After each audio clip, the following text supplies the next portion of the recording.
On August 17, 2035, we discovered that it had already been 5 years since a massive catastrophe happened. Since that day, various monsters started appearing everywhere, ready to devour anything that moves, turning all humans into mere prey. On the rooftop of a building, we see a young man sitting, hiding, and we learn that years later, 40% of humanity is still alive thanks to awakened workers. The young man, still sitting, listens to the radio on his cell phone to pass the time. Discrediting the awakened, the announcer says he believed humanity was still alive thanks to walls made of reinforced alloys. Hearing a noise, the boy stands up to see what's happening, realizing that the noises are monsters wandering the streets below. Just by looking, he concludes that 6 creatures are Class C above average level and only 1 is Class A, exactly as Yahello said would happen. Grabbing his binoculars, the young man tries to see more around, spotting an empty parking lot nearby. Reflecting, he says that things are about to get real. Suddenly, yellow lightning appears in the place he was observing. Smiling, the boy states that this is the so-called sudden gate. In the middle of the yellow rays of light, a passage starts to open. Still observing, the young man comments that someone told him that people usually come out of these portals.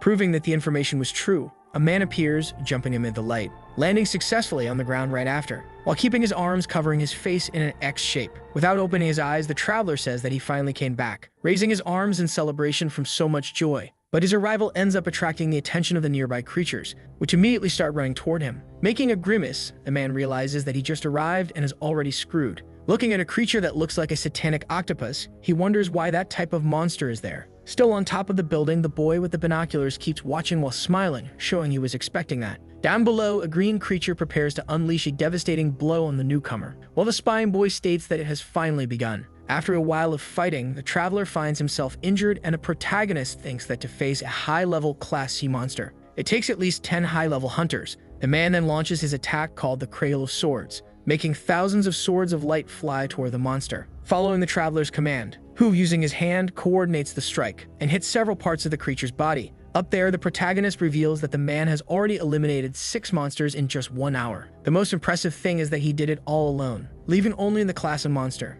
Impossible to defeat even if all the class as hunters in the world gathered. Smiling, the nosy boy says that hearing is very different from witnessing a copy master in action. The creature without hesitation launches an extremely dangerous attack, making the time traveler widen his eyes. The protagonist then states that he just needs to wait a little longer for all that power to be his. Dodging the strike while flying in the air, the copy master prepares to counterattack amid powerful rays of light, revealing that he is using his ghost sprint ability, activating right after his demonic blade capable of cutting countless times in a zigzag. With this beautiful attack, the man successfully takes down the monster. Excited, the boy with the binoculars says that was a battle beyond comprehension. But now that the hunter has also fallen, he must start moving. Getting closer, the boy thinks that up to that moment, everything is happening exactly as Kai Chul-hyung said it would. Touching the hunter, he calls him and asks if he is okay, remembering that the person who gave him the information said they saved someone and gained their power. But the situation looks bad and the man on the ground starts coughing up his strawberry juice. The boy then wonders how he can help him.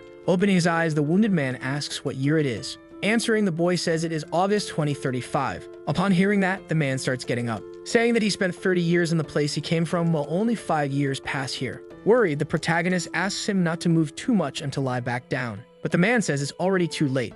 Without showing any reaction, the boy thinks he already knows that the man won't survive the day. Regretting, the traveler states that he shouldn't have consumed most of his power to open the portal. Silent, the boy shows only a sad expression. Knowing his fate, the hunter then reveals that he has something to ask, stating that he wants the boy to find his family and take care of them if they are still alive. Sadly, he hands a photo to his helper. Sweet and cold, the young man says that, in fact, he is in no condition to take care of anyone. But the man says he's not asking him to do it for free and will therefore give him his power. He only needs his name to start the transfer. We discover that in this world hit by apocalyptic disasters, the protagonist's life has always had 2 common themes. We are taken to one of these themes where the boy finds himself wounded on the ground. In front of him, an armored man says that he finally met Choi Jun-hyuk. All of this happened in June 2058. Mocking, the blonde man tells him not to squirm again like an eel. We see that the boy is unfortunately gravely wounded in the abdomen. Looking forward, he says that it seems this time he won't be able to escape and asks who told the man that he was there. Smiling evilly, the villain says it was Jin-soo, with whom he made a deal of $1 million and the promise not to hunt him down. The information enrages Hyuk,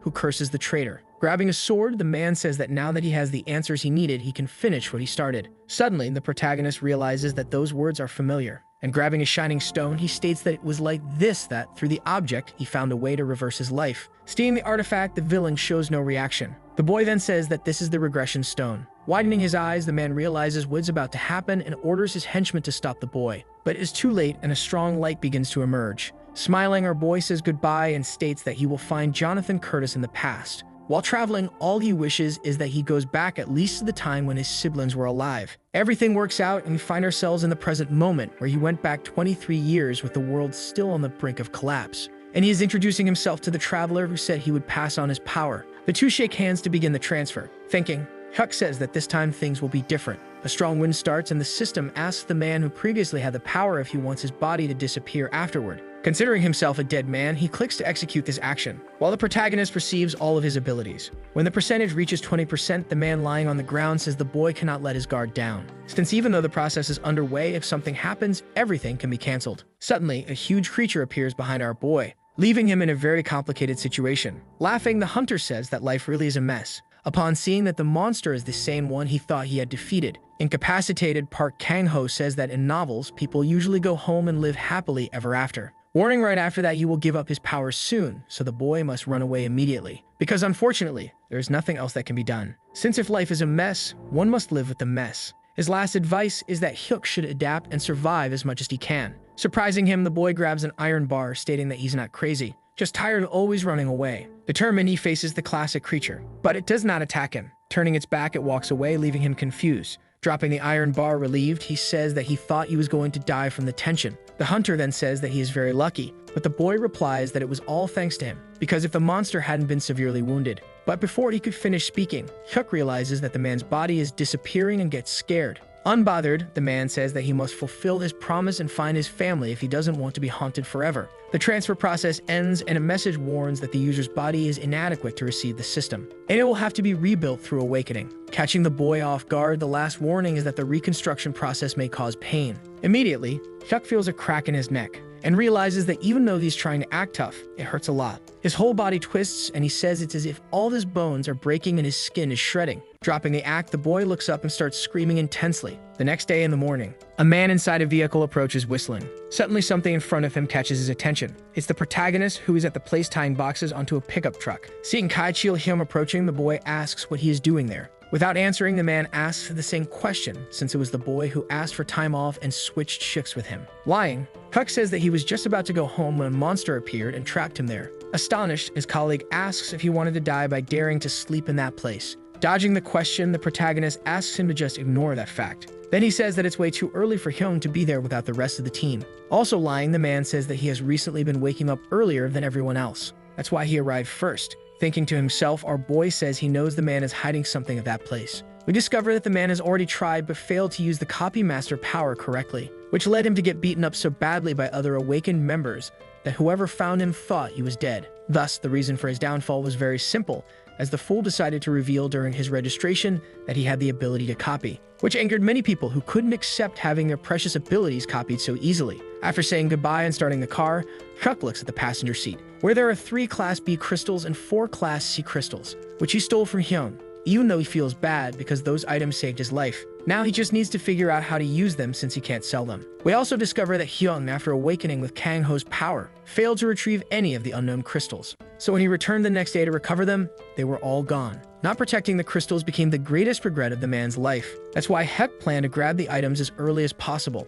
Reflecting, the boy thinks that if it's just monster cores, he might be able to sell them discreetly. But if it's the core of a high-level monster, he'll end up attracting the attention of the association and the government, who will start an investigation. For the protagonist, in the worst-case scenario, he won't get the full value and will end up selling the crystals for peanuts. Staring at the phone screen, he concludes that there's only one way out: to register quickly as an awakened. Someone answers his call and asks the reason for the call. Smiling, the boy tells Shulmin that he has money and would like to meet for some beers, where he'll pay for the drinks if the guy agrees to do him a favor. In the safe zone of Seoul, Huck talks to someone inside a building. The man in front of him says he'll pay $600 for all the items he brought, but the boy asks him to raise the price a little. A bit embarrassed, the buyer says that items like those used to cost $800, but the man has declined. Dissatisfied, our boy thinks about what to do next.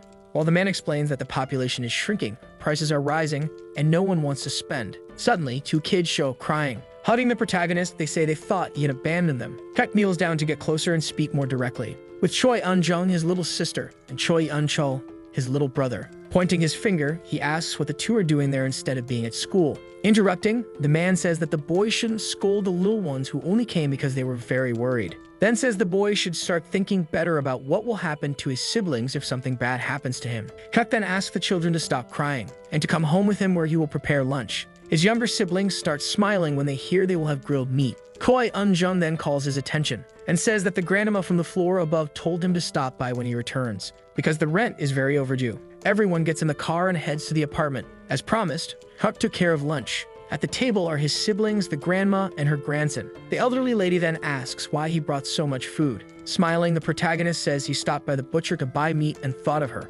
Worried, the woman says he should have saved it for his little siblings. Without replying, Hyuk hands her an envelope containing the overdue rent money. Grabbing the envelope, the woman says she knows about his situation and has decided to charge only half the amount. Surprised, our boy says it's not necessary. But the old lady's grandson says that in difficult times, they should help each other, so he better just accept the offer. His grandmother hits him on the head with a spoon and says that the apartment is hers, so he shouldn't interfere. Joking while bringing his hand to his head, the boy says that when she dies, the house will be his. Threatening to hit him again, the old lady says that it's because of Changsu that her stomach has been upset, since he doesn't study and just wanders around doing nonsense while lying that he's studying. The boy then states that he's preparing so that when he awakens, he can finally learn from real hunters, because the area now belongs to the awakened and the hunters, and things like college are no longer necessary. Annoyed, the lady asks Hyuk to talk to her grandson because the young man usually listens to him. Suddenly, the protagonist's phone rings. Going to the balcony, he answers, and on the other end, Min says that he spoke with his guild leader and the man asked him to show up, but he must go knowing that he won't get paid.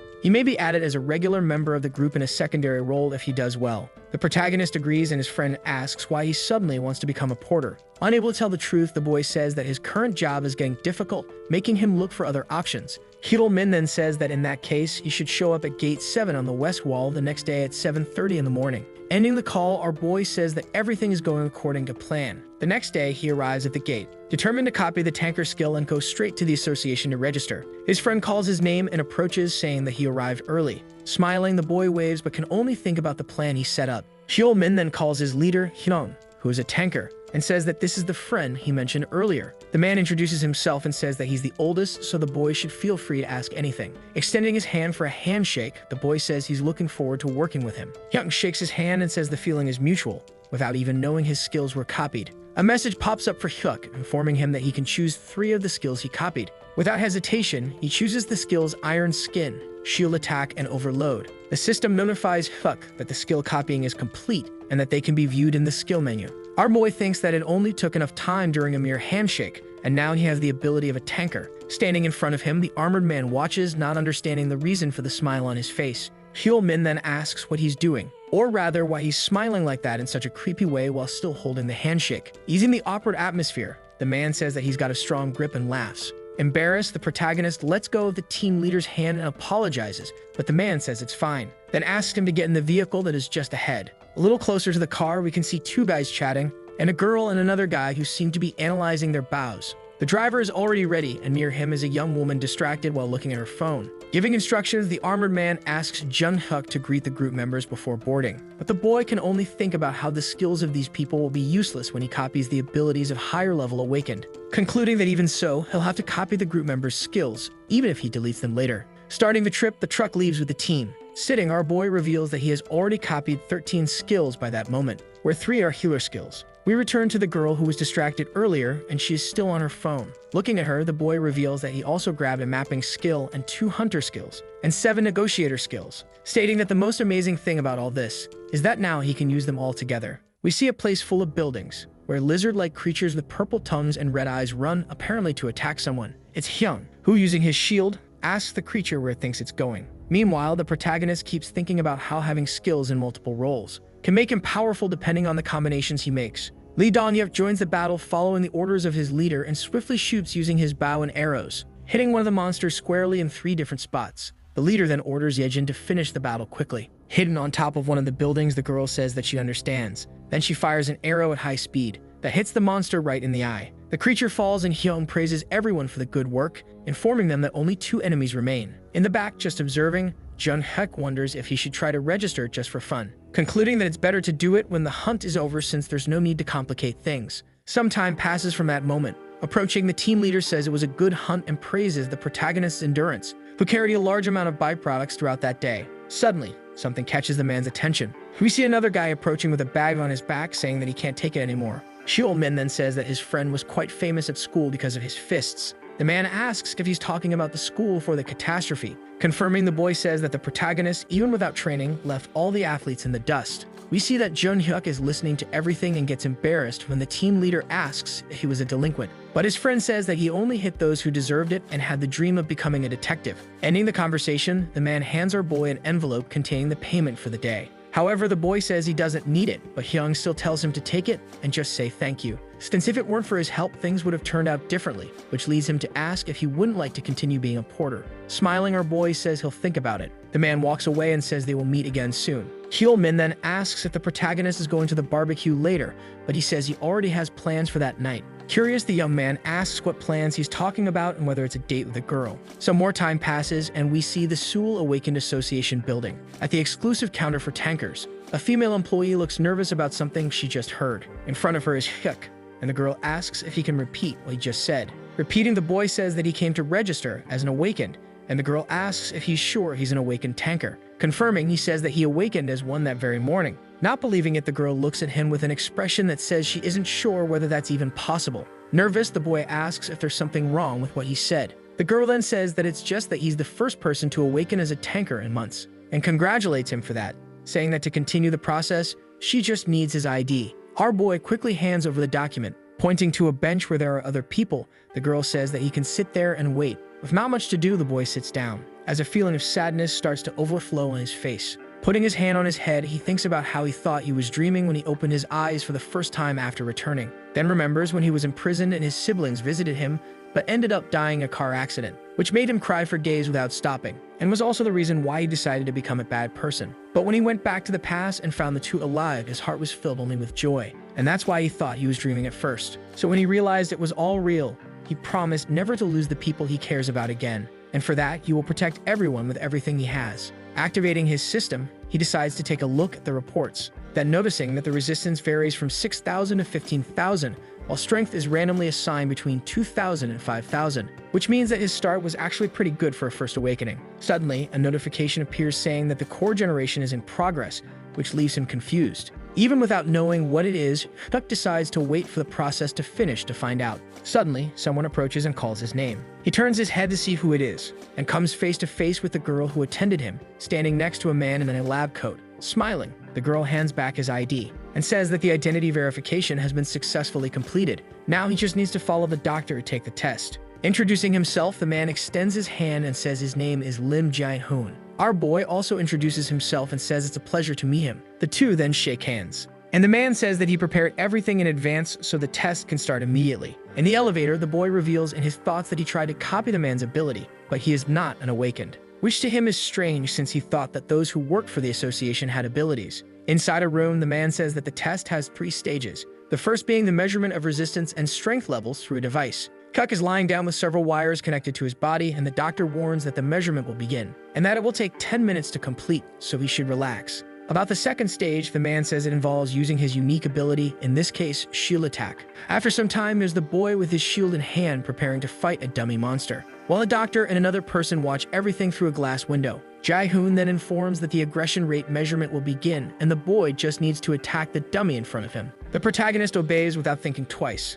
and the man says he can feel free to hit wherever he wants. Our boy then chooses to strike the dummy's head with the shield, leaving the doctors completely stunned. Move on to the third stage and see the doctor handing Hyuk a cup with what seems to be hot coffee. The man then says that due to some problems with the selection of evaluators, the third part will only happen in 2 days. Grabbing the coffee, the boy asks if everything is fine with today's tests, and the doctor says yes. He just needs to go to the reception to pick up the basic equipment. Exciting, our boy says through his teeth that he can't believe the day has finally come when he will receive the association's standard equipment. Sharing a concern, Jae-hoon says that he's uneasy about the decreasing number of tankers and healers. Sipping the drink, the protagonist just listens carefully. The man then says that most people forced to awaken are choosing the negotiator or support categories. Not to mention that awakening stones are hard to find, especially those for tankers and healers. Reflecting a bit, the protagonist concludes that the biggest problem of all is that even with a stone, there is no guarantee the person will awaken, and he, as a criminal, couldn't register as an awakened. Pausing for a moment, the doctor apologizes and says he just got excited seeing a tanker after so long.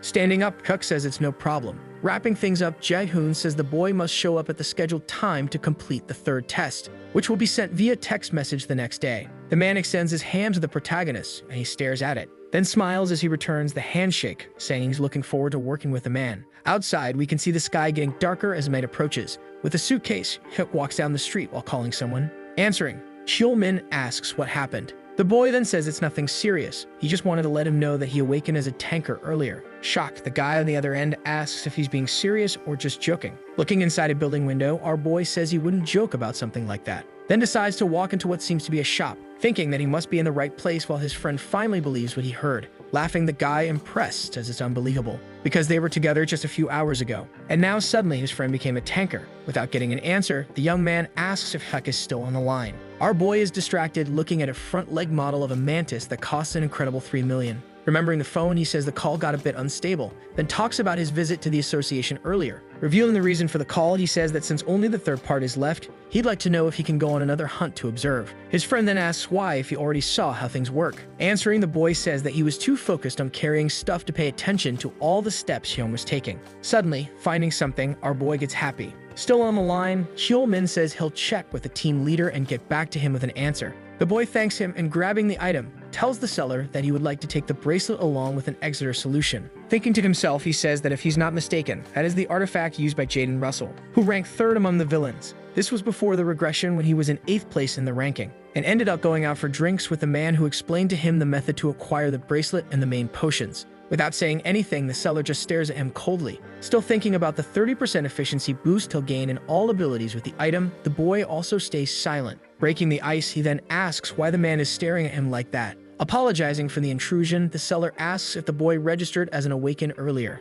Our boy says yes, and out of nowhere, the man raises his fist as if he's going to punch him in the face. But catching him by surprise, he stops his arm right in front of his face, saying that he knew he was right. Smiling, the man says that he's also an awakened and his ability is teleportation. Relieved, the protagonist doesn't show much reaction while thinking about how his heart raced, thinking he was about to get punched. Extending his arm to return the fist bump, he thinks to himself that in this case, he should copy that ability too. Another man appears and introduces himself as Hwang Mansu, an awakened with the ability of spatial manipulation. Saying it's a pleasure to meet him, Huck thinks that this is yet another ability he would really like to have. The first seller then says that he overheard the boy's phone conversation and asks if he really is a tanker. Next to him, the other man says that having that ability makes him practically a noble among the awakened. Our boy then says that he didn't expect to find awakened like them there and asks if that's a side job. The two men deny it and say that working at the shop is actually their main job. Explaining, the seller with slightly longer hair says that with so many people awakening with support abilities, it became hard to find a job.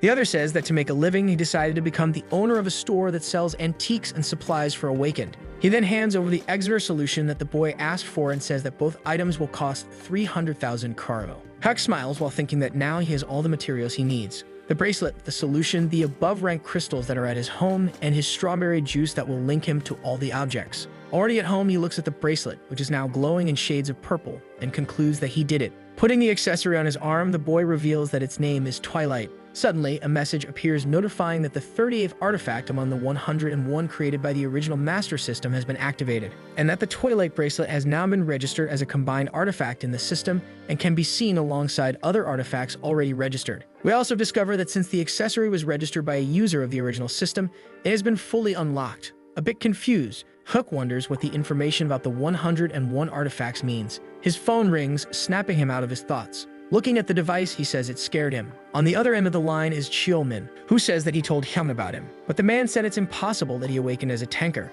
and for that reason, he'll only believe it if he sees it with his own eyes. Our boy laughs and says he thought he had been rejected. His friend laughs too and says he can relax. Out of nowhere, the spatial manipulation ability that our boy copied activates and a portal opens. Even scared, he starts passing his arm through while Cheol-min asks him not to be late the next day. Grabbing his suitcase, the boy says that he'll be there at the scheduled time, and that he'll see him tomorrow. The next day, we see the entire team gathered in front of Gate 7 as agreed. Someone shouts greetings, leaving everyone there shocked. It's Hyuk, who was wearing the gear he got from the association and holding a shield. Hyolmin, still with his mouth open, comments about the outfit the boy is wearing, and Hyung interrupts, confirming that he really did become a tanker. Also shocked, the man asks how that happened in just one day. Embarrassed and blatantly lying, the protagonist says that he awakened while heading home. The leader then says that it's truly impressive since natural awakening rates have drastically dropped. Agreeing, the boy states that the next day he will take the final test of his ability and wanted to know if the man could help him. The man replies that he's not sure if he can actually teach him anything, but he does have a piece of advice to give as someone who started this job before him.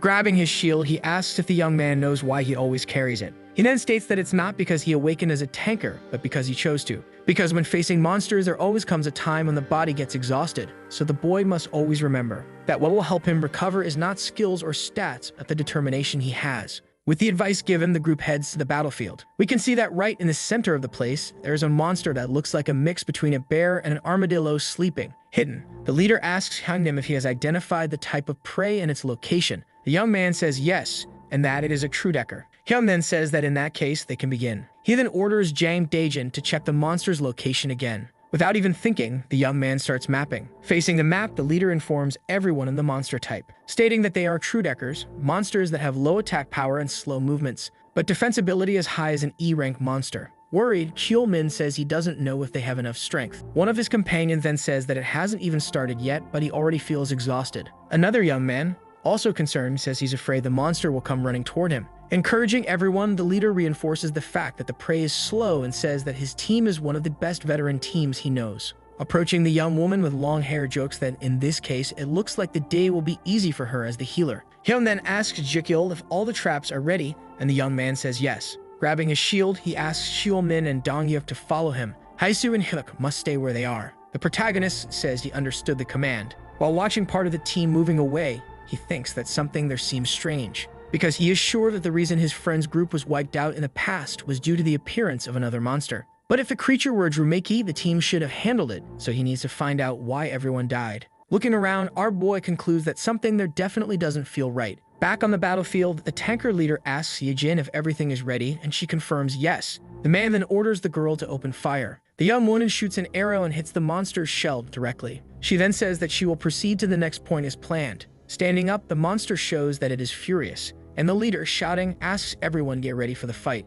At his side, his partners affirm that they understood. Standing on just 2 legs, the creature prepares to attack with all its strength. Following the plan, the archer starts shooting, landing 3 precise arrows. The bear-armadillo hybrid roars, showing that it felt the hit, making the young man realize that he actually did a good job. Hyun then praises him and asks him to keep his distance, but the young man says he is going to charge in, leaving the man worried since that wasn't the plan. Face to face with the monster, the young man states that he doesn't want to just poke at its back but finish it and go home. His arrows hit the Trudecker's armpit, making it angrier than ever. The leader then asks the boy to stop being stupid and listen to him. But the boy mocks, saying that the creature is so slow it can't even hit him. He just didn't know he was talking too much, as the monster then hits him with its fists right after, throwing him hard against a wall. Worried, Cheolmin shouts, calling his friend, deciding that he's also going in now because he's angry. Jumping, the young man prepares to drive his sword into the monster, hitting it right on the shell, causing sparks to fly. Unfortunately for him, the blow wasn't fatal and the monster is now eyeing him. Screaming, he warns the team that the creature's shell is too hard and his sword didn't even scratch it. Turning around, the Trudecker decides to focus back on the boy who was thrown. About to be finished, the boy tries to shield himself from the creature's sharp claws, but Hyung steps in front to save him, attacking the enemy with all his strength with his shield. With just this blow, the monster apparently goes back to sleep,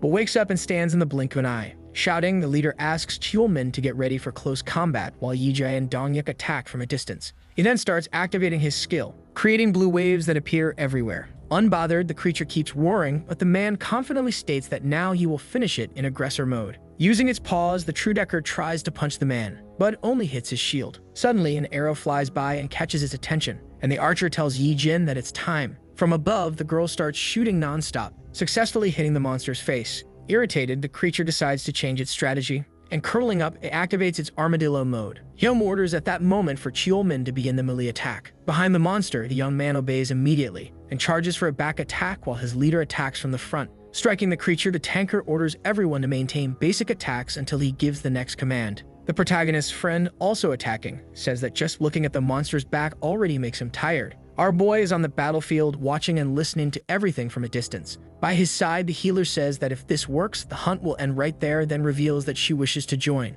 because true deckers don't appear often, only once or twice a year if someone is lucky. Chuck then asks how many times the team has faced one of those, and the girl says only 3 times in the last 5 months. Smiling, she says the boy seems very eager to learn more, and he apologizes for asking so much. The young woman then offers him a device and says it can help him. Called the Jeremy M7, the measuring device was developed by Jeremy Corp, and it will serve for him to observe and absorb everything he needs for the test the next day. Placing the device's lens over his eyes, our boy realizes that he can now analyze interesting stats. The young woman then says that for reference, a true decker has 30,000 health and its shield 150,000, which is quite impressive for a monster. Cook realizes that breaking the monster's shell is going to take forever. Suddenly, Hyungnim yells and says that they have a problem, because the life signals of the 4 members of the team on the other side have completely disappeared from the map. Hyung asks if he's saying that those members have been eliminated. Nervous, the protagonist asks if the information is accurate. In the distance, we can see that one of the structures has started shaking, causing large cracks in the walls.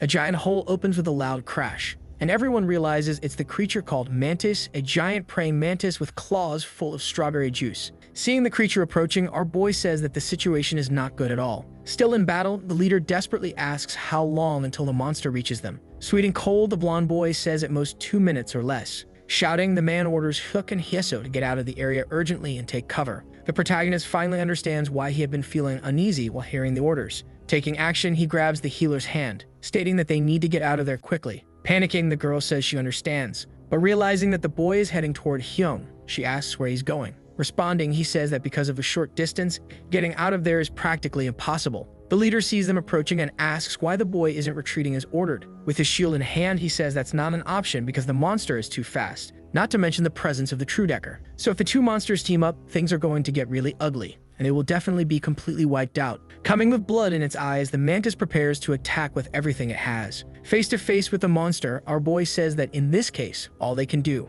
is hold out as long as they can. Desperate, Hyung asks if the young man has gone crazy, since it seems like he thinks all awakened tankers are the same, forgetting that he's just a rookie. While they argue, a monster keeps grumbling in front of the 2. The leader then states that if a complete beginner who hasn't even gone through virtual combat attacks a mantis recklessly, his explanation is interrupted by the mantis, who gets tired of waiting and strikes. With nothing else to do, Huck tries to protect himself with his shield, while replying that either way, once he gets his registration card, he'll be going into live combat, which means tankers need to succeed no matter what, even being rookies. Quickly, our boy starts running while the mantis continues pounding on his shield. Jumping, the boy decides to fight back and attacks the monster's head, leaving the others shocked by his sheer determination. Cheol-min then says that he is an idiot because this is not just a simple test, but a real battle that could cost him his life. Unbothered, the protagonist says he knows that, but it's time for them to worry about something else, which is the true decker right behind them, because if it's not stopped, everyone there will be wiped out at once. The bear armadillo monster attacks the 2 young men mercilessly. Hyung puts his shield in front so he doesn't get hit directly,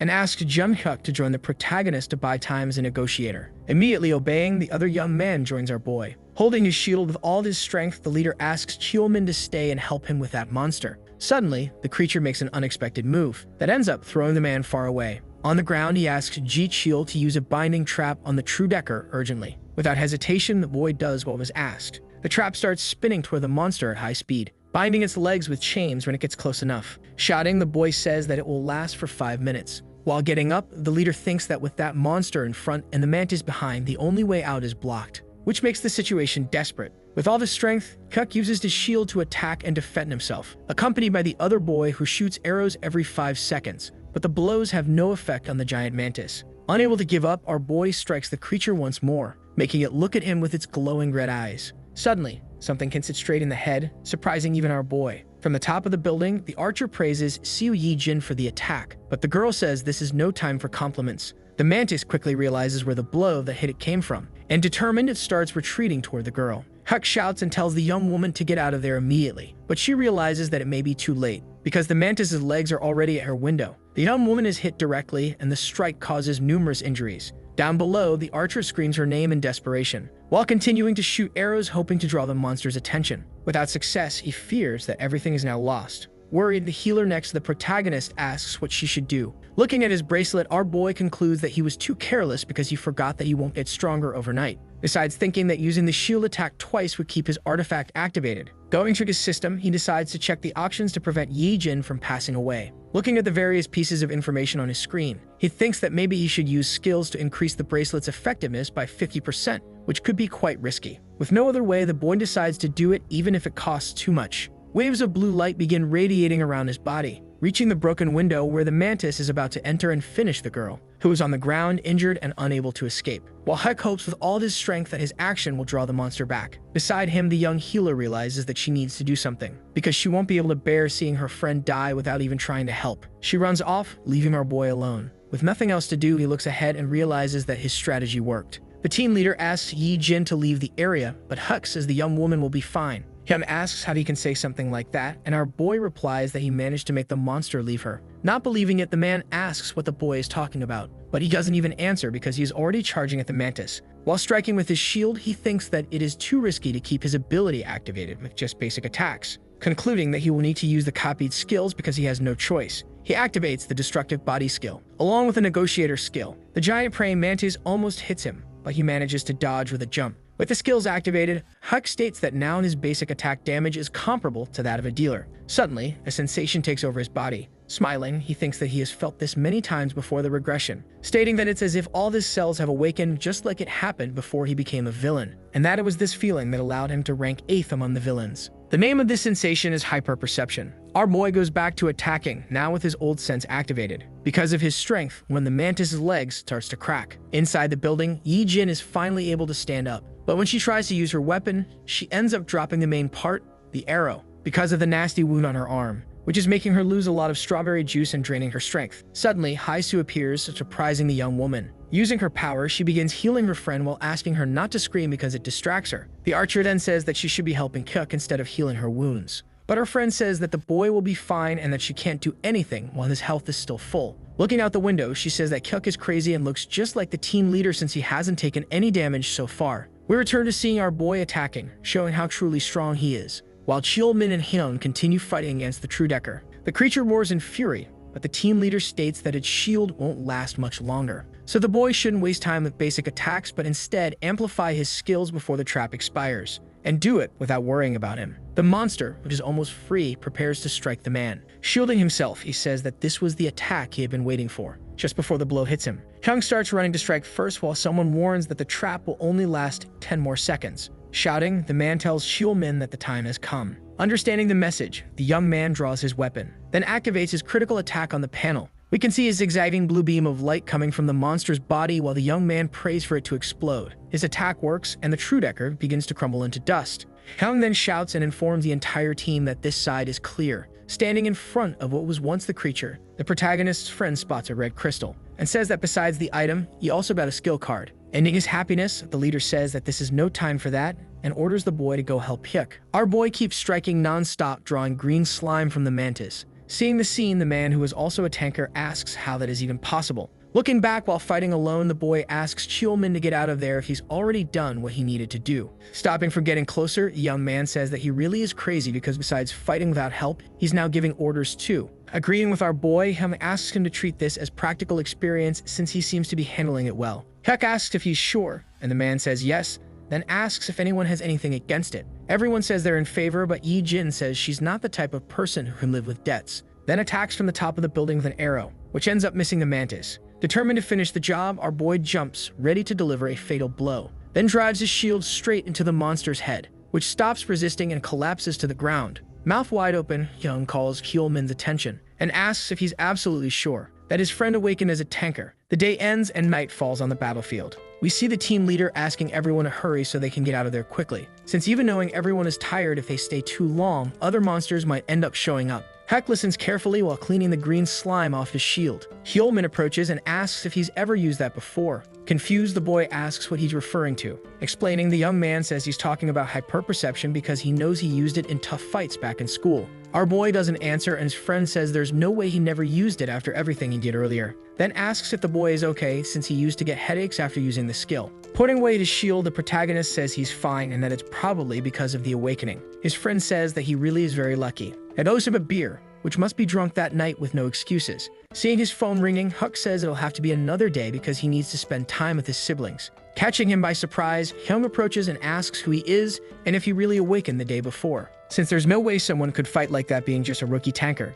Turning around, the boy says maybe. Worried, Cheol-min tries to stop him from saying something stupid, but the boy simply says that since the situation was dire, maybe he released so much adrenaline that his strength became superhuman. Convinced it's a lie, the man asks if the boy really expects him to fall for that story. Our boy then decides to stay silent. The leader turns to the other members and says there's something he'd like to tell everyone, then states that on that day, Hyuk defeated a mantis alone but is not officially registered yet. So even though it was an emergency, if anyone finds out, the whole team could suffer consequences. That's why everyone must keep their mouths shut and not tell anyone about what happened that day. The archer smiles in relief at Hyung's words. Laughing, the other two guys say they're not stupid and will take what happened to the grave. Surprised, our boy calls the man, but he thanks him, leaving him more confused than before. Explaining, the leader says that if it weren't for him, everyone there would be dead, and that's why. He'll include him in the profit distribution as a tanker, of course. Mouth wide open, the boy asks if that doesn't mean the others will receive less than they expected. Haisu approaches and says he's right but knows that no one would complain. Smiling, she says that in any case, if someone does, the boy should let her know, because she'll immediately stop healing whoever is against it. Our boy's phone rings again and he says he needs to answer. Curious, the girl asks if it's his girlfriend. Smiling, the boy denies it and says it's just his siblings. But we find out he's lying because the one calling is the association, which leaves him intrigued because he has no idea why they are trying to contact him. We are taken to the association building. Inside a room, the boy asks why his test was moved forward. Responding, Jae-hoon says it's because the hunters dispatched to Thailand are returning that night. Not understanding, the boy asks what that has to do with anything. The man then explains that a C-rank monster appeared in Bangkok a week ago, which made hunters from other places be dispatched. But in that mission, Korea scored higher than Japan. So naturally, the association is focusing its attention on that. Thinking, Hyuk concludes that they just want to get rid of him quickly, stating out loud that he's ready to begin while the man apologizes for the change in plans. Explaining the test, Jae-hoon says it will be conducted as a simulated battle in a virtual combat room. Suddenly, a monster starts being generated in front of the boy, and he realizes it's similar to the simulation room before the regression. Interrupting his thoughts, the doctor warns that the monster he will face is a Xerus F rank and the test will last 1 hour. So the longer he holds out, the more points he earns. Looking back, the man asks the others if everything is ready. In the room with him are Hyung, a guy with glasses, and a woman with long hair. The three of them will be the judges for the test. Nodding, the tanker confirms that everyone is ready and the test can begin. Speaking again to the protagonist, Jae-hoon announces that the test has started. We see the monster charging straight at the boy, while he thinks about the information he received about the high-ranking hunters arriving at the association. Putting his shield in front of his body, he decides to begin an attack, causing the monster to retreat backward. Thinking again, Hyuk concludes that he needs to take the opportunity to copy the skill of one of the hunters who will arrive, while the monster smiles at him. Returning the smile, the boy thinks that if he plays this right, he will definitely succeed. But now he needs to focus on the test. Thinking about his super sense, he states that he could pass using just that. But with the average hunting time for that monster being 4 hours, if his stats in the Stage 3 test are better than those in Stage 2, he will definitely become suspicious to the association. Still with textbook-like movements, it's better that he fills the time without doing too much or too little to avoid drawing attention. 3 hours later, Jae-hoon realizes that the boy has only used the same movement, which wasn't what he expected given the confidence the boy showed before the test started. He looks at the judges, who continue watching, visibly impressed. Smiling, Hyung states that he is witnessing the birth of a super rookie after a very long time. The woman joins the conversation and says that the boy's aggression levels are quite stable. The guy with glasses then says that the most incredible thing is that the young man dodges attacks with minimal movement. Catching the attention of the two judges, the woman says she needs to go to the bathroom but will be back soon. She then leaves. Hyung says that he ate too much for breakfast and also needs to step out for a bit, leaving the man in a suit alone with the doctor in the room. Taking off his glasses, the man says that continuing the test doesn't really make much sense anymore. Jae-hoon starts sweating cold and asks if he's sure about that. Without saying anything else, the judge grabs his phone and says that he'll step out for a while too. Outside, we see that the woman is also on a call talking about Hyuk. Hyuk is also on the phone talking about how incredible the boy is, then asks the person on the line if they remember how textbook-like movements are actually the hardest. The other man with glasses also informs someone that the protagonist is extremely good. We see Hyuk still fighting the monster, while the man says that since there are 2 other guilds in play, they need to act first to make sure no one else can make a move. The test ends and the woman at the counter hands a document to the boy. Smiling, she says that this is his awakening registration certificate and praises him for the good work. Our boy takes the document and checks the information. The woman then says that getting a rank C on the first awakening is really incredible, and he asks why. She responds that it's something rare. since most people usually fall somewhere between rank F and E. Leaving the building, Hook wonders why he got rank C again if he didn't do anything special, deciding to be happy because at least now he has his registration, which means he can live a happy life doing things legally with his younger siblings. Suddenly, someone shouting catches his attention. Looking to the side, he sees a crowd of what appear to be fans screaming the names of their idols. A trio composed of 2 men and a woman appears, and Huck realizes they are the high-ranking hunters,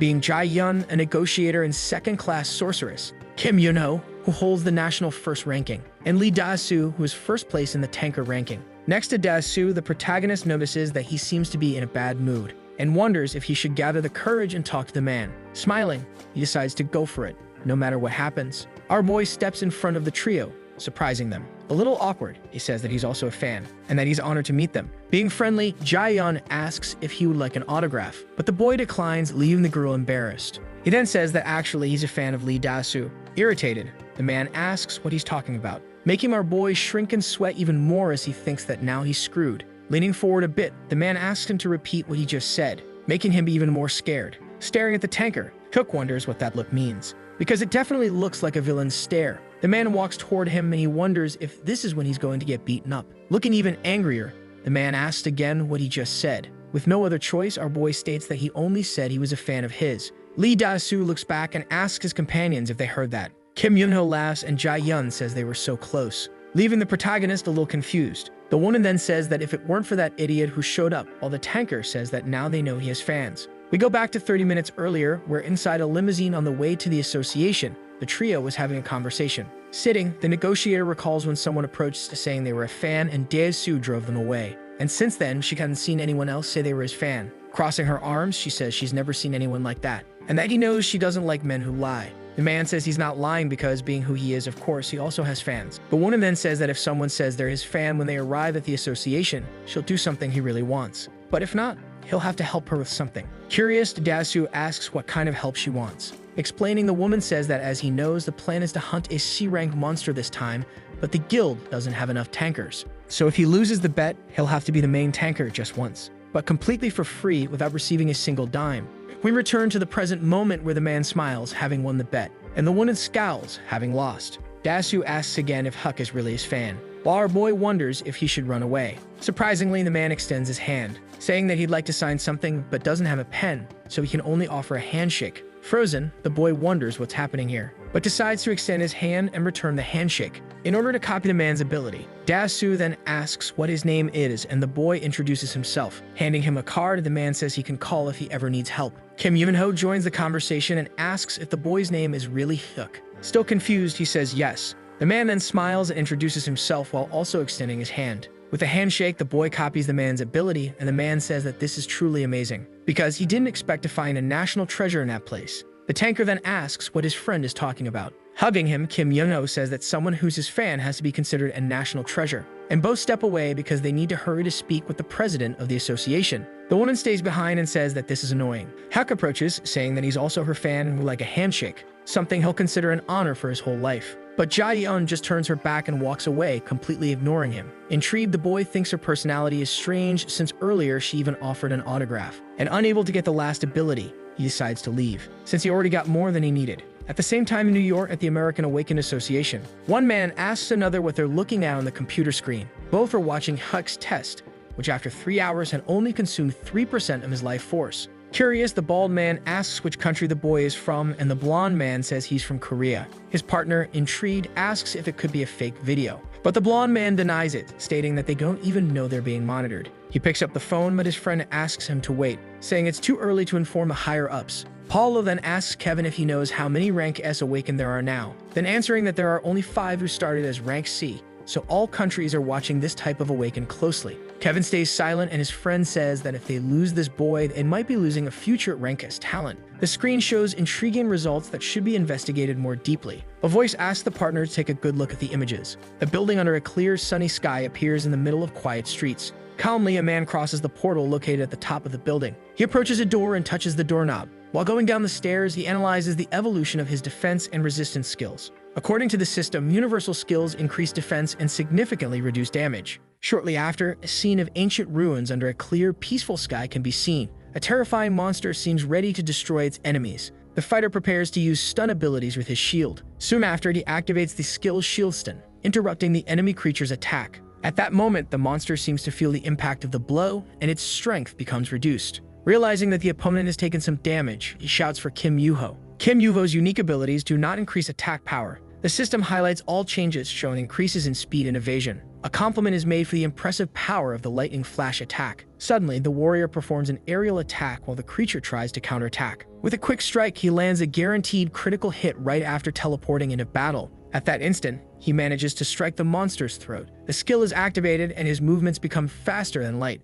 A smile starts to form on the protagonist's face, who looks extremely satisfied. While walking down the stairs, he reflects on the incredible situation. The copied abilities from Lee Da-soo and Kim Yuho were amazing beyond the ones he already had. By combining some of them, it would be possible to face monsters from beginner zones. Upon entering the apartment, he notices everything is quiet and peaceful. However, he starts to suspect that something strange is going on. Suddenly, he approaches and notices something on the countertop. With one of his hands, he touches the hamburger and realizes that everything is very cold. A thought starts forming in his mind. Suddenly, the girl opens the door of one of the rooms, waking up from a deep sleep. Confused, he looks back at the girl. She asks why he arrived so late. The protagonist asks Eum-jung if no one had dinner. Still tired, the girl replies that she thought it was a good idea to wait for him so they could all eat together. Realizing the situation, he tries to explain that she should have eaten. However, the girl says she wasn't hungry and he asks why. Her eyes fill with tears as she tells him that she had a nightmare where he died, and besides that, he wasn't answering his phone. While hugging him, she says she was very scared because she couldn't reach him.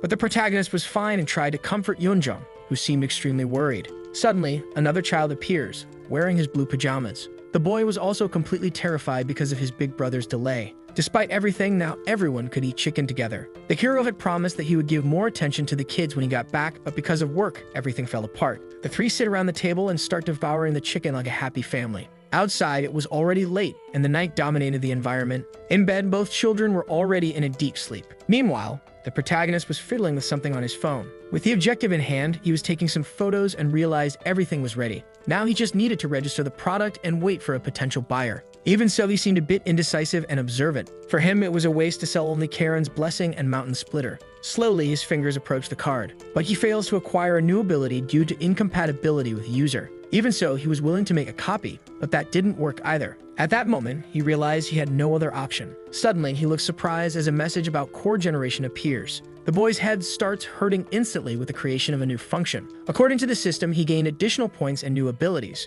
Without understanding anything, the noise started becoming louder and louder inside his mind. Carefully, he watches the loading of the core generation, which was at 1%. But he had no idea what that meant since he had never heard anything about it from Kikchul Hyunnim. Even so, he seemed anxious to discover what he would find at the end of that loading. The energy starts spreading completely throughout his body. With a thoughtful expression, he reflects on the sensation he had when awakening. The color of his eyes changes to a bright blue, and he decides the best thing to do is check his status. The destroyed buildings seem abandoned and uninhabited. In the middle of the street, a vehicle crosses the city's debris. Inside the vehicle, the hero uses the system to input a search term. The original system is divided into two systems, the master system and the copy system. The master system is the central system responsible for the derivative systems spread across the dimension. The system is not awakened, but rather an independent entity. Meanwhile, the copy system is an awakened system that only works with one user, being able to copy all abilities and also capable of recommending them to each other and creating new ones. The copies apply to all life forms with a derivative system that the protagonist seemed not to fully understand.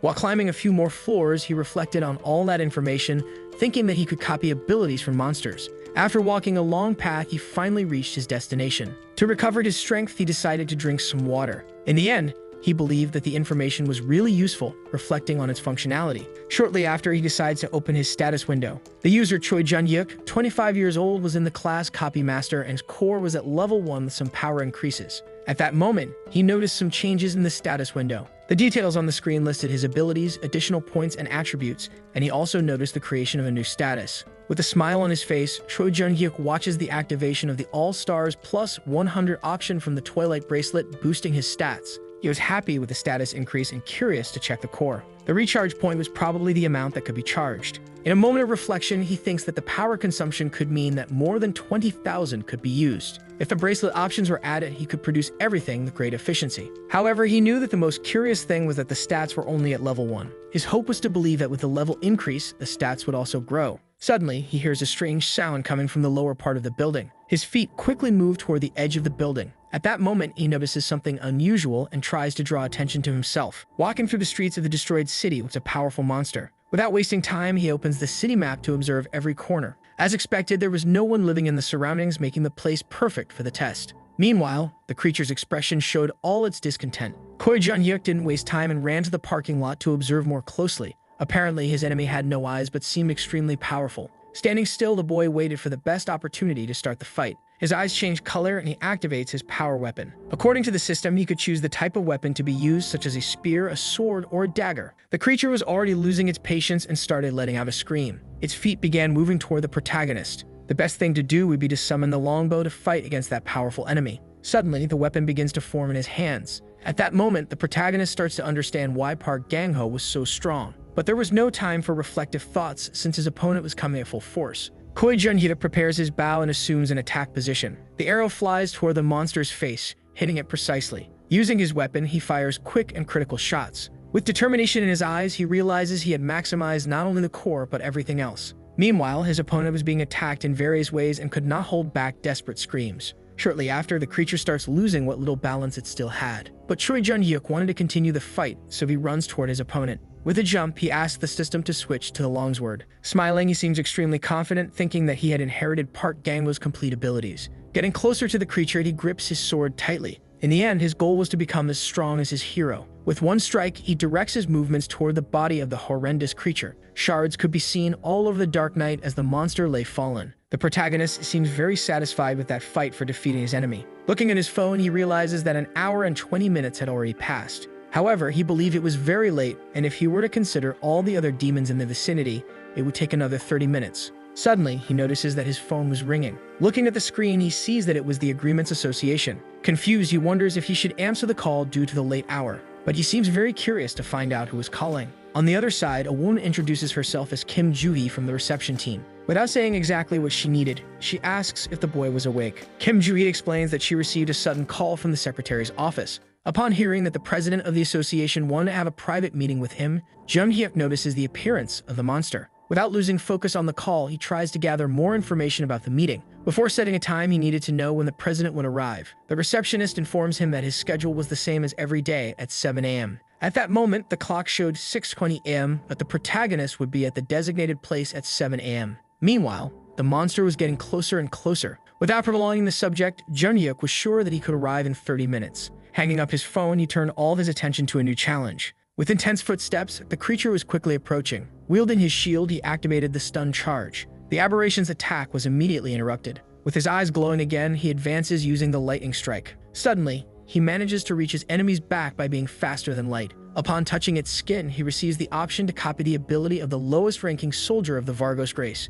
Without wasting time, he accepts and lets the system handle everything. With a jump, he lands back on the ground. Shortly after, the skill copy was already fully complete. Using the power of his voice, the warrior asks to open the subspace. A bright and colorful energy, probably from a C-grade crystal, appears before him, indicating that something important was detected. With the crystal in his hands, he could absorb it to raise the core's level. At the same moment, the absorption of the C-grade crystal is initiated. The energy begins to spread throughout the protagonist's body. Inside his mind, his only thought was to raise the core level to save time. With the complete transformation, Choi Jun-hyuk was curious about what kind of fight awaited him. Meanwhile, the sun's rays spread across the landscape. Shortly after, the protagonist passes through a portal, returning to an urban area. Looking at his phone, he thinks that with that growth rate, he would be able to significantly reduce the time until the second awakening. The clock shows 6:55 in the morning. A sound starts forming in the young man's stomach. Alone, he begins to notice hunger spreading throughout his body. Soon after, he finds himself in an elevator next to a woman. Opening the system, he decides to check the details of the newly copied skill.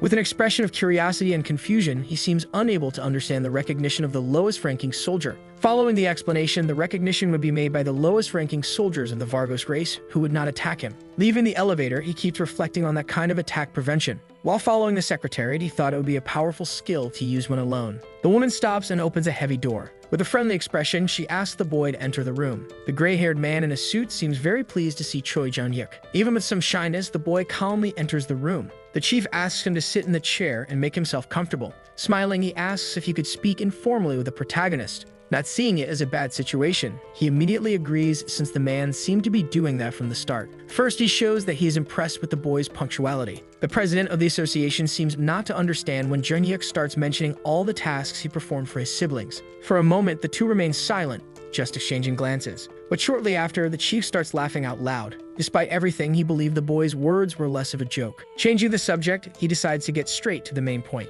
Meanwhile, the hero waits attentively for the formulation of the sentence. Without wasting time, he reports that the association wanted to make a proposal. The president wanted the young man to refuse all recruitment offers from foreign guilds and stay in Korea. Thoughtful, the warrior says nothing and analyzes the situation. Contrary to the gray-haired man's expectations, he informs that he had never received any offer to join a foreign guild. According to the research, major guilds from the United States were showing interest in recruiting Junhyuk. That information seemed completely new to the boy. Despite feeling embarrassed, the president admits that the test data was hacked and the information might have reached the guilds. Believing that all of this was a complete misunderstanding, the young man asks if people knew about his rank. Without wasting time, the man responds that everyone was aware of it. However, Choi Junhyuk did not believe that being rank C was something so impressive, as he was only a first awakener. The second awakeners were classified as rank C due to certain statistics. In the end, the protagonist felt there was nothing different about himself compared to them. Choi Junhyuk does not know how to react to the facts presented. Focused, the man says that by maximizing the second awakening,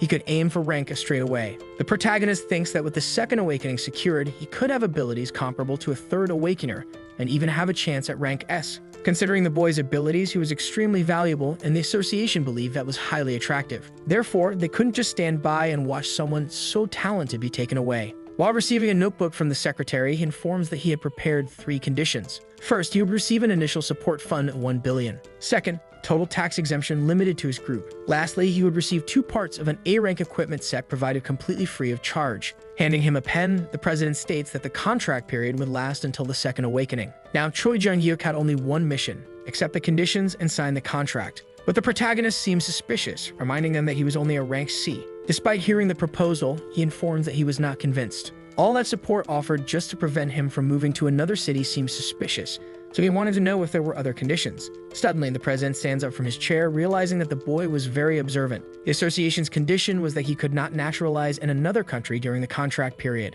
Leaning on the table, he explains that the young man could not join a guild and should consult them to participate in expeditions. Additionally, if the association requested the boy's participation in a raid, he would have to prioritize it under any circumstances. In other words, no kind of obstacle would be allowed between Choi Junhyuk and the association. In the end, no guild of the warrior's own choosing. These were the final conditions, but he would have little time to consider the proposal. The president informs that the offer would expire the moment he contacted other guilds. However, the protagonist seemed to perfectly understand the situation and sign the contract. Confused, the man in the suit offered some time for him to think, but the young man was determined and already knew his goals. With determination, the two shake hands, sealing the deal. Outside, the city is bustling with people walking everywhere. In a restaurant, a girl examines the menu options with an employee. Suddenly, a child gets excited upon realizing they are in a big shopping mall. Choi Junhyuk had brought his 2 siblings for a family outing. Excited, the boy asks if he could look at some t-shirts. Yeonjung seems worried about all the noise from her brother. The hero is having fun. Both are amazed to hear that they could choose a few items to buy.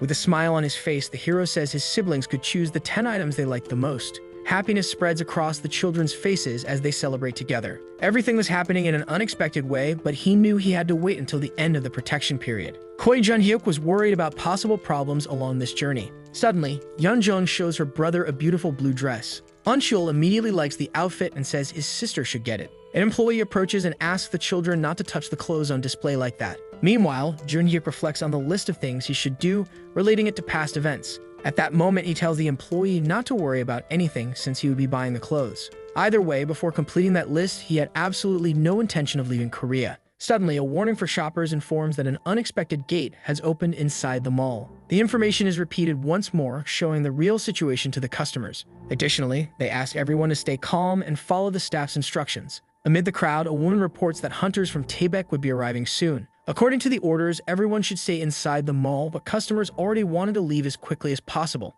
Outside, everything was even more dangerous, and the best thing to do was to follow the woman for a safe evacuation. Suddenly, chaos takes over the place as people start running in desperation. Choi Junhyuk observes the situation that was about to unfold, feeling the tense atmosphere. Being a hunter, he was willing to check what was happening, but asked the employee to take care of his siblings. Yeonjung seems extremely worried about his safety. warning that it was very dangerous out there. According to the young man's memories, there were 5 D-rank monsters near the store. That day, a building collapsed due to the monsters that followed the refugees into the large shopping mall. His hands begin to tremble, feeling anger about everything happening at that moment. He crouches down and asks Yoonjeon to take care of her brother Euncheol. Knowing that the Taebaek Guild would only arrive after all the destruction, he leaves determined to face the monsters. In the end, he would have to endure the situation completely alone, anxiously waiting for reinforcements. The arrival of the monsters causes complete despair in the streets. Calmly, an officer tries to guide people to take shelter inside the mall. The atmosphere becomes tense with people fighting among themselves, trying to rush even more. Meanwhile, the monsters start spreading throughout the city.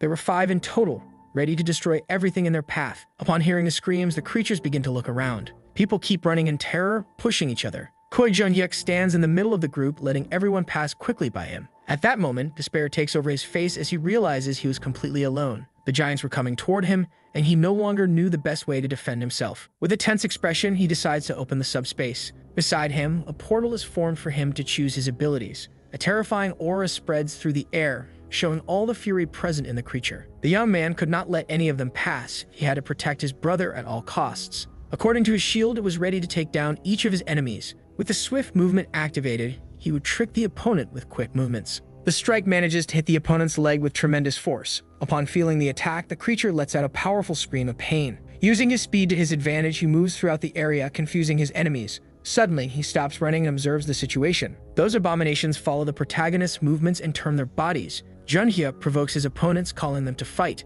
The 5 seem irritated by that boy's arrogance. Without wasting time, they start running toward their small target. On a street, vehicles pile up in the middle of the city traffic. A man grows increasingly angry, realizing that the vehicle wouldn't move. The street had been blocked because of the cars trying to leave, and not even the police were managing the situation. Irritated, he realizes this was a terrible time to be stuck in traffic. Suddenly, he feels a hand on his shoulder. His colleague tries to calm Dasu in every possible way. The fight happening in the city was being broadcast live. At the center of it all, Jun-hyuk was trying to hold off the creatures using all his skills. Filming the fight, a young man tells viewers that he was impressed by the courage of the unknown fighter. Inside the car, the men watch the broadcast on their phone attentively. At that moment, the memory of the young man comes instantly to Dasu's mind. Without wasting time, he informs that he knew the young man who was fighting completely alone. His colleague asks who that guy was, seeming very curious to know his identity. With a smile on his face, Dasu says the boy was his fan. Confused, his friend seems not to understand what he was talking about. The man explains that upon returning from Thailand, he met a fan at the association but couldn't remember his name. Meanwhile, the young man tries to stream the best moments of the fight, risking his life. He knew that if the unknown fighter died, he would be next.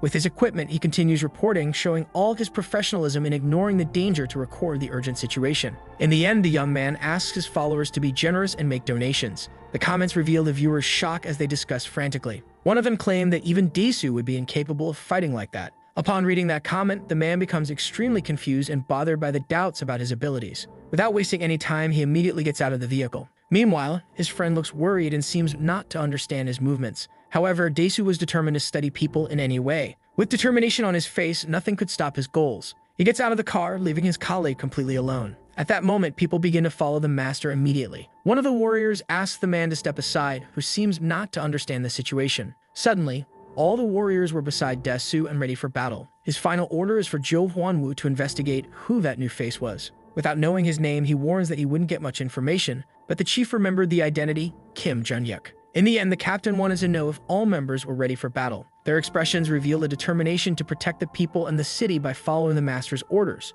Now, everyone could head straight into the battle together. Hearing the command, they all start running toward the fight. Like a fierce blow, one of the monsters tries to hit the warrior, but he is faster and manages to dodge with all his acquired skills. Even so, the impact causes him to fall to the ground. His face is already covered in sweat due to the intense fight. In his thoughts, he begins to pray for some kind of help since the fight was unfair. This was the best opportunity to use the super sense. In every way, he tries not to be reckless and avoids the most difficult strikes. His enemies were terrifying and completely insane, besides being powerful abominations. Jun-hyuk tries to run as fast as possible, but he knows that facing 2 monsters at once was anything but simple. He starts to slow down and stops near the creature's claws. With a roar, the monster seems to observe the best chance to attack. At that moment, the protagonist realizes that his plan worked, successfully tricking the opponent. However, he notices an unusual situation and becomes completely confused. With a surprise attack, the opponent tries to use its giant paw to trample him. Daesu arrives with his team all ready to help as much as possible. The powerful shield protects his face as he gets closer and closer with the stun enhancement activated. Gathering all his strength and skills, he manages to deliver a powerful blow.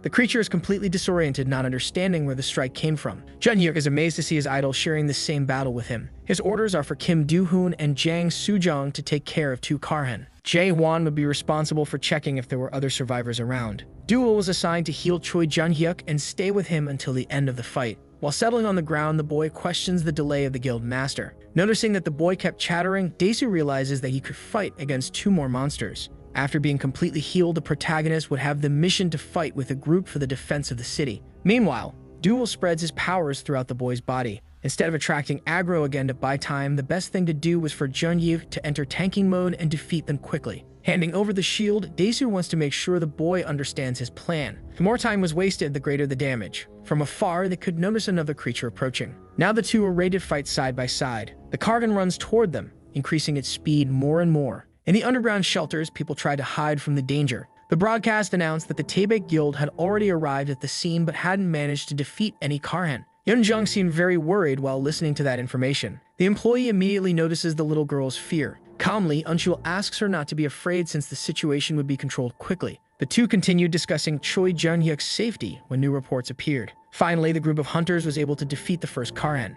Everyone in the shelter celebrates that news with great excitement. The children are also happy to realize they are winning the fight. Very curious.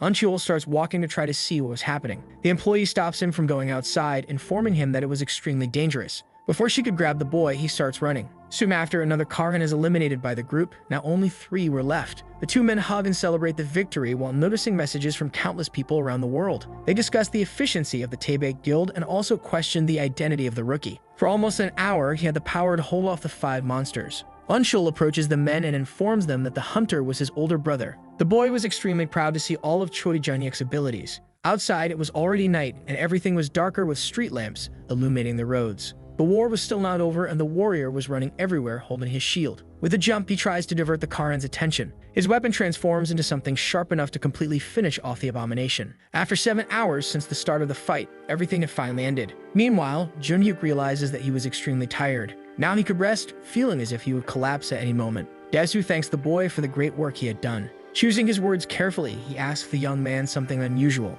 The guildmaster wanted to know if Junhyuk was the first awakener who recently received a C-rank classification. At that moment, the protagonist pulls himself together, realizing this was a serious conversation. In the end, the man questions whether the young man could be somehow irregular. The protagonist seems confused by that question. Suddenly, a voice calls for the brother. People leave the shelter, including his siblings and the employee. Noticing the presence of his family, he calls out to them. The children run toward their brother, safe and sound from any danger. They share a warm hug after all the desperation they had gone through. Junhyuk seems proud of his younger siblings, who behaved perfectly. At that moment, Daesu receives privileged information about the boy. However, there was nothing suspicious in the research. Meanwhile, the hero puts the problems aside, enjoying the moment of joy. Before going home, they would stop to buy some chicken. Unchul seemed excited, but Yeonjung wanted to eat something different. In the end, Junhyuk said they could eat whatever they wanted. Suddenly, the presence of the employee who had been observing the whole scene. The woman thanks him for the hard work and for protecting her and all her colleagues. However, the hero says that he should be the one thanking her for taking care of his siblings. In a surprising act, the woman hugs him. Tears stream down her face as she becomes increasingly grateful for his actions. Choi Junhyuk's face turns red with embarrassment. Shortly after, all the residents noticed the presence of the famous transition hunter. The comments stated how handsome and truly charming he was in person. People begin pushing to get close and thank the hero who saved everyone in the city. Even so, he didn't seem to understand how everyone knew his identity. The sky full of clouds shows a peaceful day ahead. Inside the office, the television displayed the main news from Seoul, including the appearance of the 5 S-rank monsters. The report shows the team that defended the city and also mentions Choi Junhyuk. In the end, they announced that his ranking was given unanimously with the highest score by the judges. Suddenly, the president of the association appears to bother the new celebrity. However, the warrior didn't like that kind of joke and asks not to be teased. The man asks for the bit of curiosity if the young man was busy dealing with the fame from the gate incident. Since that morning, he had been receiving calls from people trying to recruit him, but the association had already handled everything. The boy could contact the president if necessary due to the torment caused by the battle.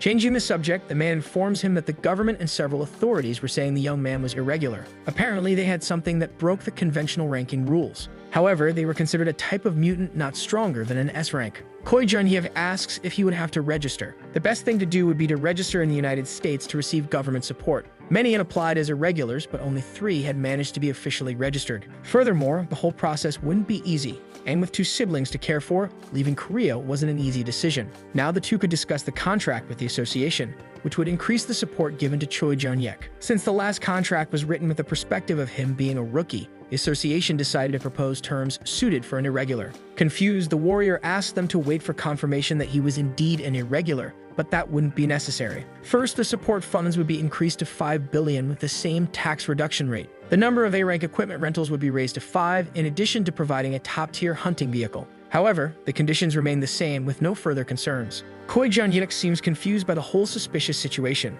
Even so, the president tries to understand the reason behind the boy's suspicious look. At that moment, he asked about the hunting vehicle. He wanted to know if it could be arranged for the same day. On the highway, a white vehicle starts accelerating rapidly. A voice announces that it was Desu, the tanker from the Taebaek Guild. Driving his new car, Jun-yuk calls the master. The man had informed him that the boy could contact him if he ever needed any kind of help. However, his real goal was to meet with him if possible. Opening the subspace, the 2 arrange the meeting for that very moment. The portal opens and the protagonist places his hand in that powerful energy, stating it would take about 10 minutes to arrive. In his hands, he holds one of the cards, trying to understand the setup. Previously, he decided not to sell Kiran's Blessing and Mount Splitting because they were extremely valuable. Instead of exchanging the cards for money, he tried to acquire the abilities, but the action wasn't completed due to user incompatibility. With the gate incident, all the attention that was supposed to be on Desu was now directed at Choi Jun-yek. That's why he had prepared a small gift for the man who was responsible for saving his life. It was a Mount Splitting Tanker skill card. At that moment, Desu was shocked at the mention of the card since there were only 9 like it in the entire world. However, the user would need to be extremely careful when using the card, trying to prevent damage. The protagonist seems optimistic about offering his colleague the valuable equipment for a reasonable price, but he had second intentions, wanting a small favor in return. Curious, Desu asks what the young man could possibly need. As soon as he learned to use the skill, Jun-yuk simply wanted a handshake. Shortly after, they are in a beautiful and organized office. Carefully, the hero shows the valuable card that would be given as a gift. Desu can't believe he's seeing that precious item live, an item worth at least around 40 billion. However, in an auction, the item could be worth much more than that. That's why the man couldn't understand what was driving the boy to sell the card for a lower price. In his mind, the justifications didn't make sense. But the seller had already made his decision, and besides, he would end up learning the skill anyway. Selling to a stranger seemed much worse than handing the card to someone he respected. Being the first awakener, he could use it anyway, but the ranking didn't match. The 2 men seemed to reflect on that proposal. Suddenly, they begin discussing the amount of money they had, reaching 20 billion. Desu asks if the boy preferred to receive the payment in cash or in exchange for some item. At that moment, he reflects on the possibility of receiving new equipment. Soon after, the 3 are in front of a large glass-covered building. The selling price of the building was 42 billion, and they ask if the young man was interested in that kind of deal. However, he reflects on the possibility of becoming a building owner. Beside him, the guild master starts a conversation. With a smile on his face, he asks if the boy liked the building. Suspicious, he reflects on the proposal and doesn't answer the question. In the end, they stop wasting time, and the boy accepts the building in exchange for the skill card. The master seems extremely satisfied with his new acquisition. Suddenly, his body is enveloped by a powerful energy that takes over the environment. Happiness overflows in Jun-yuk's eyes as he watches the scene attentively. The system confirms that the hunter successfully acquired the skill without any problems. Now in Asia, together with Wang Weichong from China, Lee Desu was the only tanker to learn the Mount Splitting skill. Additionally, his Asian ranking was about to rise as well. The 2 shake hands, sealing the deal. Curiously, the master asks what the young man would do from now on with his new building. According to his plans, he was trying to start some kind of work as a mercenary. For now, his priority was to hunt safely in the beginner zones.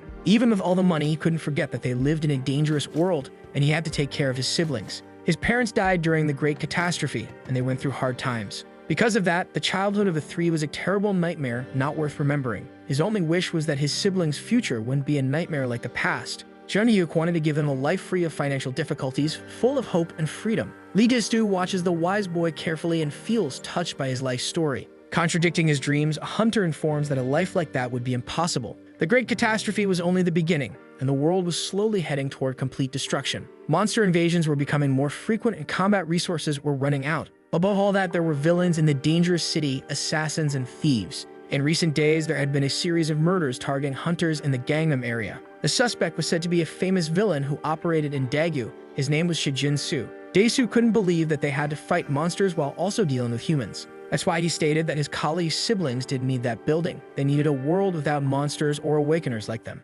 Meanwhile, everything was silent around a small structure. The injured soldier anxiously awaited the return of the association. In the darkness, a hooded man starts to appear. Immediately, the soldier recognizes the infamous Chijin-su. With a smile on his face, he states that as a villain, he operated in various areas like Daegu. At that moment, the fighter realizes he was in serious trouble. The assassin starts mocking the man, saying he had been completely abandoned by his comrades. However, the warrior wastes no more time and charges toward the villain, raising his weapon. But the villain is faster and manages to dodge the strike. Soon after, he lands a precise attack on his enemy's stomach. Quickly, the man falls to the ground, feeling intense pain throughout his body. Chijin-su knew that the soldier had requested reinforcements, so he couldn't stay there too long. Curiously, he asks if the guy knew someone named Choi Jun-yuk, but the man doesn't answer his questions and simply tells him to go to hell. Realizing that the soldier didn't know the target, he lands another blow to his throat. The assassin seems to enjoy every moment with a wide grin on his face. After claiming another victim, he turns to leave. Before departing, he decides to check something on his phone. The images of the fight against the 5 monsters were displayed on his phone. With his face completely covered in blood, he seems to reflect before deciding.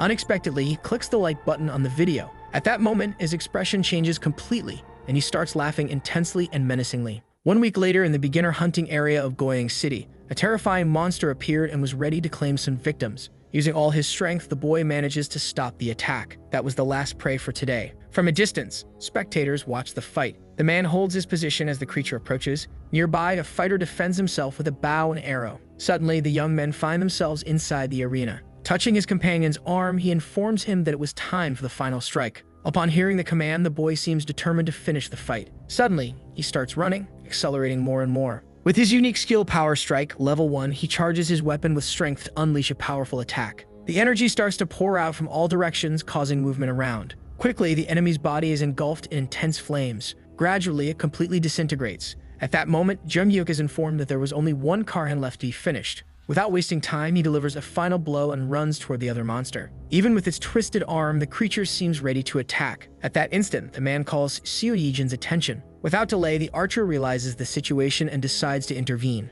With her weapon, she aims at the monster's head and fires. The arrow is so fast and powerful that it pierces through the aberration's skull. In that battle mode, it took 2 hours and 20 minutes to be completed. All alone, it took much less. However, there was nothing he could do due to the noise about the irregulars. Shortly after, the man in the armor comes down to congratulate Jun-yuk. Thanks to him, the hunt was extremely easier than expected. The young man was extremely grateful for the invitation to join the battle, but his companion was very impressed with the boy's progress, who had become an irregular and a mercenary. However, his plans were more ambitious, and he aimed to organize a guild. His goal was to learn as much information as possible from that experienced warrior. A guild and a team were extremely different things. But the boy made the man reflect by saying they were quite similar in terms of organization. In that case, he began to completely change his opinion. With an unexpected proposal, he offered the opportunity to be in charge of the team this time. Confused, the protagonist seemed not to understand the meaning of that. As a leader, he had been leading the team, but now he was planning to graduate from the beginner's zone. The man informs that he couldn't stay in that zone forever, and the perfect person to take the position was Choi Jun-yuk. Moreover, since it was not a guild, he would be able to gain a lot of experience.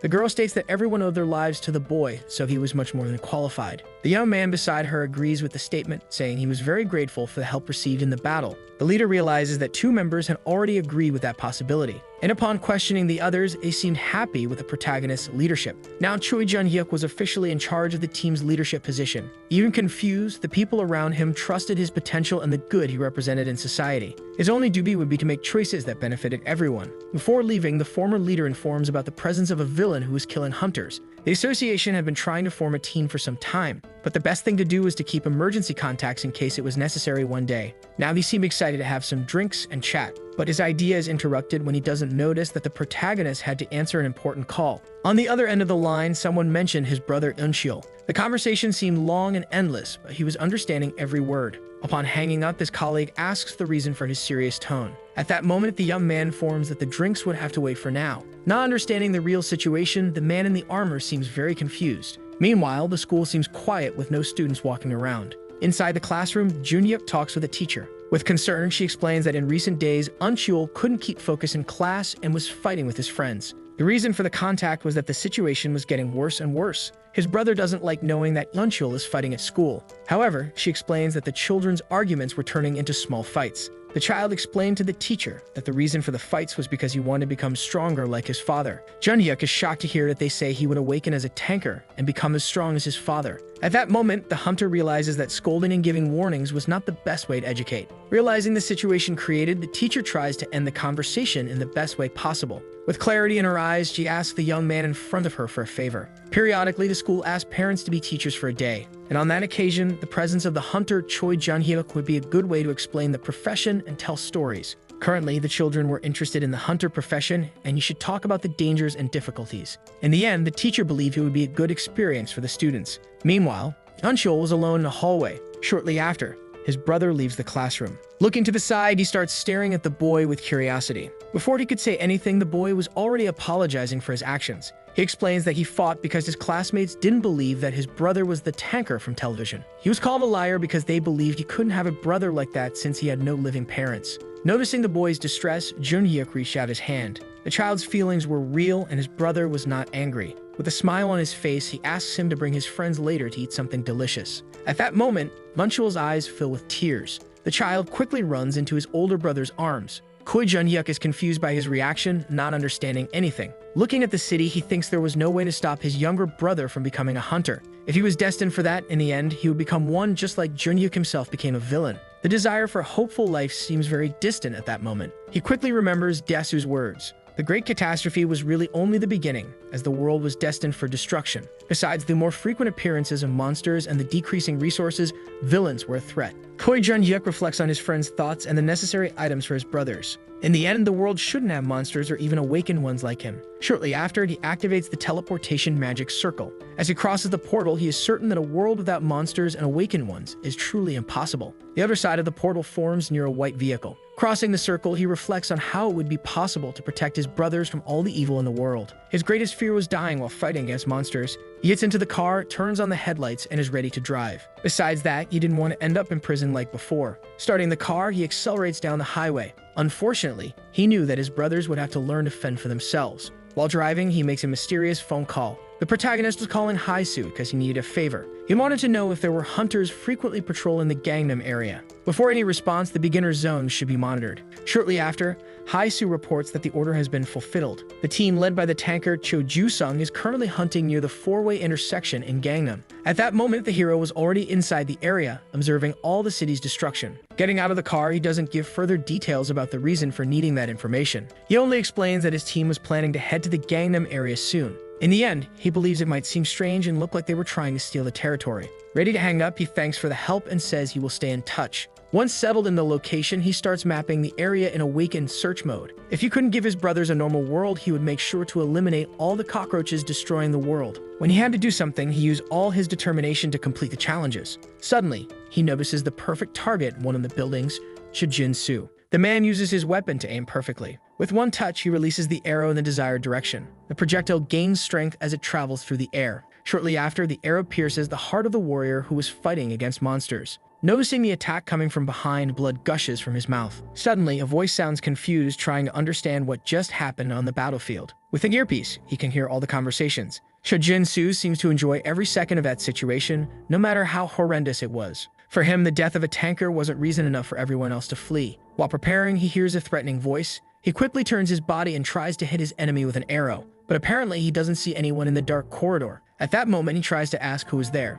Junhyuk appears, calling for the assassin, who becomes confused upon realizing that the man knew who he was. He grabs his enemy's weapon, leaving him completely speechless. Stepping out of the shadows, the protagonist slowly reveals his face. Even though Shijin-su didn't know him, sooner or later he would find out. Confused, Shijin-su asks if that bastard was messing with him. Without wasting time, he breaks the arrow and throws it aside, demonstrating all his power. Junhyuk makes a serious accusation, revealing the betrayal of selling information about the villain's locations. Besides that, forcing him to use the returned stone before he could finish preparing. At that moment, the assassin realizes the nonsense the young man was talking about. Despite everything, nothing the protagonist said would make any difference. Shijin-su becomes frightened upon realizing he was being confronted, but he wasn't going to leave the situation like that and charge for the attack. The warrior remains standing in the same place, observing all that movement. Meanwhile, his enemy approaches quickly, anticipating an attack. Chun Junhyuk seems to wait eagerly for each strike. Using one of his hands, the opponent tries to land a quick and precise hit. Shortly after, he switches his moves to a predatory kick.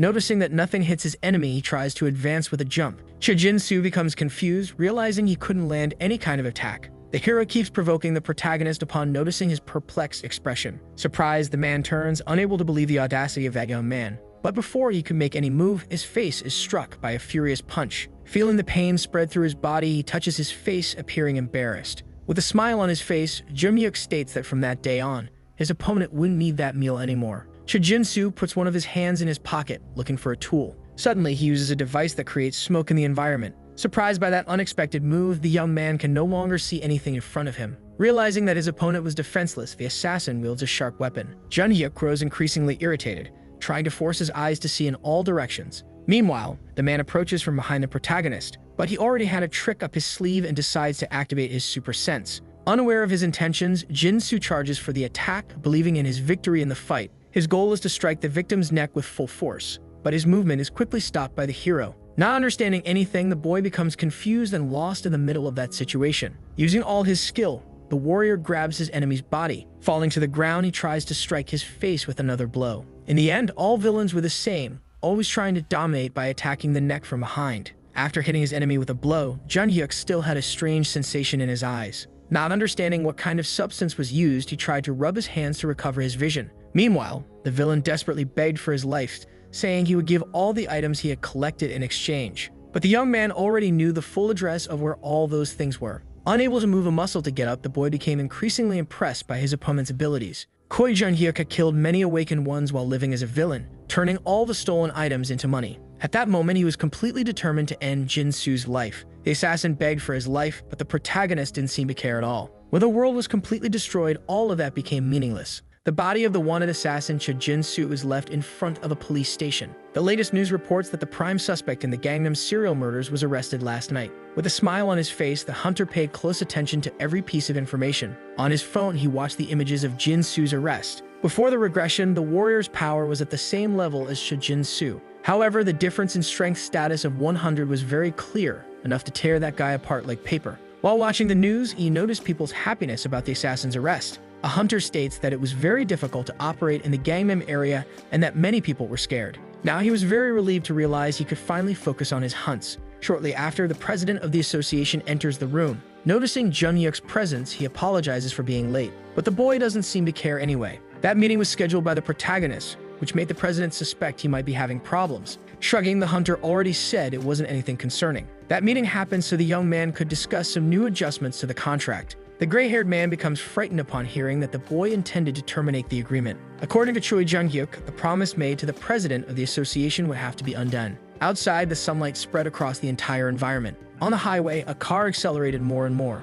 Jin-hyuk was driving the vehicle with a slight smile on his face. Shortly after, a young man is awakened by the sound of the doorbell. At that moment, he is shocked to realize who is standing in front of him. Suddenly, he bows deeply in respect to Jin-hyuk. Meanwhile, the protagonist jokes that the boy looked like a gangster. He had come to the house just to talk about something with his grandmother. At the same instant, the boy calls for his grandmother, shouting. Upon hearing that Jin-hyuk had something important to tell her, his grandmother's interest is sudden. At every moment, he kept asking the old lady to hurry because it seemed like something urgent. In the kitchen, the three are sitting calmly for the conversation. On the table, there is a colorful and very powerful crystal. Jin-hyuk informs that this is the dealer's awakening stone, an extremely expensive item worth about 1 billion. The grandmother is extremely shocked, wondering how it would be possible for that item to be with a young man. His plan was to give the awakening stone to Chang-soo if the old lady agreed. The two seem confused by the young man's intention. The hero explains that he needed someone trustworthy to handle difficult tasks, and Chang-soo was the right person. But the elderly woman didn't seem to agree with the young man because she considered the boy quite clumsy.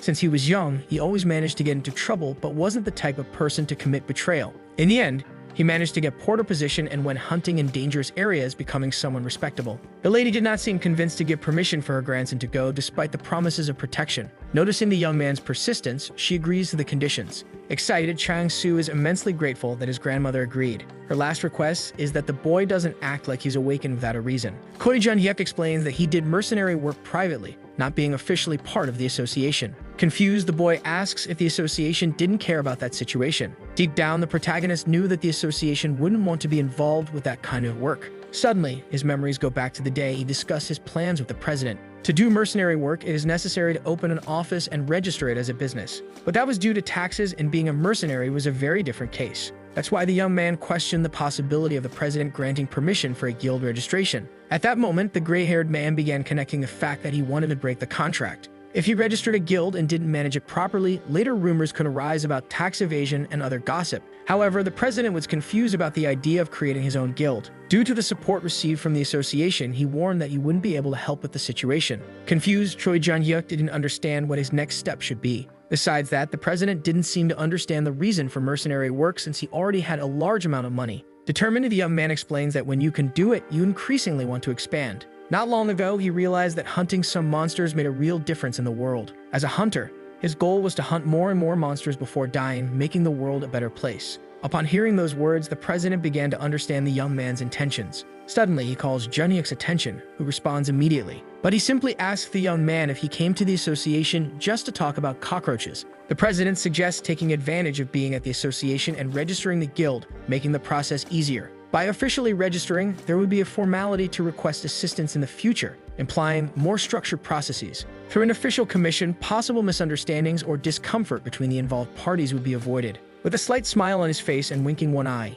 he waits for the protagonist's response. Choi Jun-hyuk seems to like the options offered to him. Returning to the present, he reassures the others by stating that he already resolved the situation with the association. Instantly, Chang-soo is shocked by that answer. But his grandmother quickly gives him a smack on the back of his neck, realizing the boy doubted Jun-hyuk. The grandmother believed every word the young man said, knowing that he wouldn't tell lies. After explaining his plans, he adds that they would be leaving soon. Without thinking twice, the old lady agrees, saying that he should go to a better place. Suddenly, he asks if the elderly woman would like to come with them. Since the death of their parents, he and the kids had always trusted that person, and he knew that without Chang-soo, things could be much lonelier. That's why he proposed for the old lady to move with them. But she seems uninterested, pointing out that she already had a great house. Shrugging, she states that the young man could rest assured and live in a nice place with his brothers. Realizing the lady's refusal, Choi Jun-hyuk understands her personal reasons. Shortly after, he stands up from the chair, ready to do something unusual. Bowing deeply, he shows how extremely grateful he is for the care the old lady gave him as if he were her own son. The grandmother is radiant with the gratitude expressed by the boy, who was very special.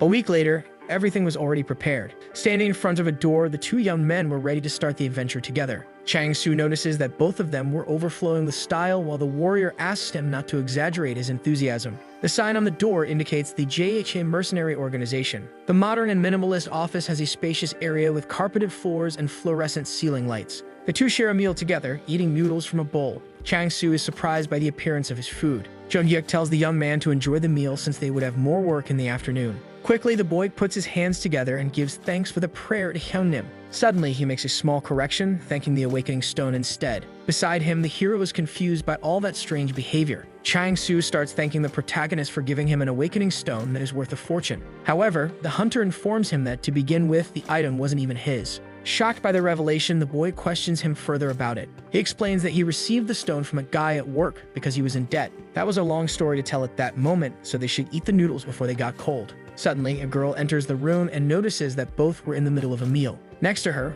a red-haired woman congratulates them on starting a mercenary group. At the same moment, the hunter recognizes Kang Jae-yun from the Genesis Guild. Since the awakening test at the association, that was the first meeting between the two. Chang-soo is impressed by the beauty of that girl. Accepting the compliment, she becomes completely embarrassed. She then prepares to explain how she managed to find the place. Suddenly, Master Lee Dae-soo interrupts the meeting with his presence. Choi Jun-hyuk is even more shocked to see the man in front of him. Smiling, he says that the protagonist should have mentioned the opening of an office. Not believing what was happening, he can't even finish his meal. Showing her phone, Kang Jae-yun informs that she received countless messages from someone named Park Chang-soo. In the conversation, he introduced himself and asked for support for the mercenary group. The boy gets nervous and says he was just trying to help promote the organization. Jun-hyuk becomes increasingly irritated while the boy continues talking about negotiations and marketing. Lee Dae-soo agrees with the boy's promotion, but the protagonist wanted it to be a small member group. With a smile on his face, the master asks if on such a beautiful day the two were just going to sit and eat noodles. Embarrassed, the protagonist says that if he had been informed about more people coming, he would have prepared a feast. Choi Jun-hyuk is shocked to realize that the man had already prepared a catering service. Excited, he says it's just a small, thoughtful gift. At that moment, he thanks the man for all his generosity. Another girl named Hae-soo appears to offer her congratulations. She couldn't believe that the building belonged to the young man. Owning an investment of that size at his age was something incredible that sparked envy. However, the protagonist's face starts turning red from so much embarrassment. At that moment, he was receiving priority treatment just for owning a building. Kang Jae-yeon observes the whole scene with an intrigued look. Haesu was curious to know what would happen with the group hunts after the start of the mercenary work, but he already had the perfect plan to not harm either side and would divide the tasks. Meanwhile, Kang Jae-yeon began to interfere in the conversation between the two, pushing the girl aside. Suddenly, she asked for a private moment with the hunter. Since she didn't have much free time, she ended up being a bit rude. Even not liking the attitude, Haesu accepts her request. Shortly after, she walks out of the room quite irritated. Kang Jae-yeon informs that she didn't come to the place just to offer congratulations and had a request to make. Noticing that the Genesis Guild had a rank E mission, he was impressed. Deep down, he knew that the tankers in that organization were more than capable of handling that kind of task. Kang Jae-yeon mentions that the request fee was set at 1 million plus the percentage. Without thinking twice, Chang-soo butts into the conversation and says that the two, besides being their first job, 1 billion was an abundant amount of money. Most people wouldn't reject the guild's offer since it was considered bad luck. Meanwhile, the girl waited for the official response, stating that she could get the money immediately. Despite everything, Choi Jun-hyuk seemed quite suspicious of the situation but decided to accept. Upon hearing his words, Kang Jae-yeon became extremely excited. However, the hero had 2 conditions for the mission. Making a proposal, he suggests the purchase of a skill card. Paying attention, the girl hears the mention of the name Blessing of Seelan, a buffer-type skill card. At the same instant, her eyes shine upon hearing that well-known name. Her assistant did some research and managed to find an estimated value of 13 billion for that item. Choi Jun-hyuk could show the card immediately if she was interested. But Kang Jae-yeon wants to know what the other condition imposed by the young man is. Standing up from his chair, he makes a request for when she learns the skill. The only thing she would have to do is shake his hand. In silence, Kang Jae-yeon seems to reflect on those options. Shortly after, the two seal an agreement by shaking hands. Each of them would gain something from that important deal. A day later, in the upper zone of the Gangnam area, the scene is devastating with ruins and destruction. Suddenly, energy starts spreading throughout the area. From inside the portal, countless warriors appear ready for the hunt. Choi Jun-hyuk questions the idea of traveling to the beginner zone, suggesting that normally people use cars for that kind of travel. While most guilds only have one teleporter, she managed to teleport to an advanced area. Now they needed to focus on distributing the monsters. Opening the map, the boy shows that the nearest ones were located in 3 main places. The problem was that 2 of them were very close together and the rest were much farther away. Kang Jae-yeon suggests going to the location where there was only 1 monster. However, the Taebaek Guild had already reserved those 2 spots and the nearest areas belonged to other guilds. When the hunter Lee Dae-soo found out that Jun-hyuk was coming, he acted faster. The protagonist realizes the threat he represents to the other guilds. Nervous, the boy explains that the man had asked them to take responsibility for that location. But Kang Jae-yeon doesn't seem to accept that situation willingly, saying she would confront the master. Suddenly, her attention turns to another location. The hero didn't seem to care about the situation they were facing. To the girl's surprise, he wanted to face 2 monsters at once. Determined, he compares the possibility of taking down 2 creatures with his last battle and starts making assumptions. In the end, he didn't believe it was such a big problem that couldn't be easily solved. Meanwhile, a monster was destroying everything in the city with its sharp claws. In the middle of it all, the hunter was waiting for the enemy's furious attack with his shield. The girls didn't seem worried about the situation since the leader stated that the young man was very capable. Besides having faced 5 monsters at once, he was an irregular. At that moment, she realizes her colleague was too worried about the boy's safety. Contrary to her suspicions, she says she believes Jun-hyuk is a good person. Normally, famous tankers tend to think only of themselves and be extremely arrogant. But Mr. Choi Jun-hyuk was different for greeting all the guild members and being very humble. Kang Jae-yeon still doesn't seem convinced by the girl's words. Suddenly, she answers a call for everyone to get ready. When the signal was given, they would start the attacks. Meanwhile, Jun-hyuk was using all of his skills to weaken the monster. He was running everywhere, but the 2 were extremely strong. Suddenly, a strike tries to hit his body, but he manages to dodge. At that moment, he realizes he couldn't use the copied skills or the ones received from Park Gang-ho. But he didn't have enough time to think about the problems and started running from the creature. He already expected it to be a tough fight, but dealing with 2 monsters seemed too much. Raising his shield, he starts to prepare. Suddenly, he calls upon all this power, releasing energy amidst the destruction. That was the perfect boost to attack. The other guild members start coming out of their hiding spots. From a distance, they watch the scene shocked. With sweat running down his face, Jun-hyuk reflects on the problems he would have faced if he hadn't taken Yeomyeon's ring. Chang-soo would be completely disappointed if he knew that his main objective was that item between his fingers. The ring offers significant bonuses in terms of HP regeneration, increased defense, and other attributes. The fact that it increases HP by 10,000 was incredible, plus regenerating 1,000 HP per second compared to zombies. The destruction in the city was complete with rusted cars scattered everywhere. The members collected the rewards and carefully observed the area. Shortly after, Kang Jae-yeon informs that the deposit request has been completed. Using his phone, Jun-hyuk confirms the deposit and asks if everything was finished. With a smile on her face, the girl thanks him for the help during the job. Now the protagonist could leave a little richer after completing the Genesis Guild's first mission. Several requests to help with tasks or contracts started coming from guilds of various sizes. The lack of tankers may have caused difficulties in completing some missions. Moreover, most rank D tankers hunted in that region usually sponsored by large guilds. The young man is hit with a blow to the face, being thrown backward. In any case, the protagonist spent a month hunting relentlessly. When there was no mercenary work, he hunted with the team, and when there wasn't even that, he ended up going alone. At that moment, he realized he was reaching his limit and wouldn't be able to travel the long road alone. Shortly after, an energy starts taking over his body. The system shows that the second awakening is complete, generating skill points and an additional core. His body begins to transform while the random skill used by the previous user, Park Kang-ho, is inherited. The urban environment is completely devastated with partially destroyed buildings and ruins. The system highlights the features and improvements of skills such as increased efficiency and reduced cooldown time. For now, with the second awakening, both the protagonist's vitality and strength had increased. While tasting a protein bar, he thinks about how to distribute the points to improve his skills. Navigating the system, he tries to check what would be equivalent to a third awakening. Besides the skills, he begins to suspect that other things have been altered.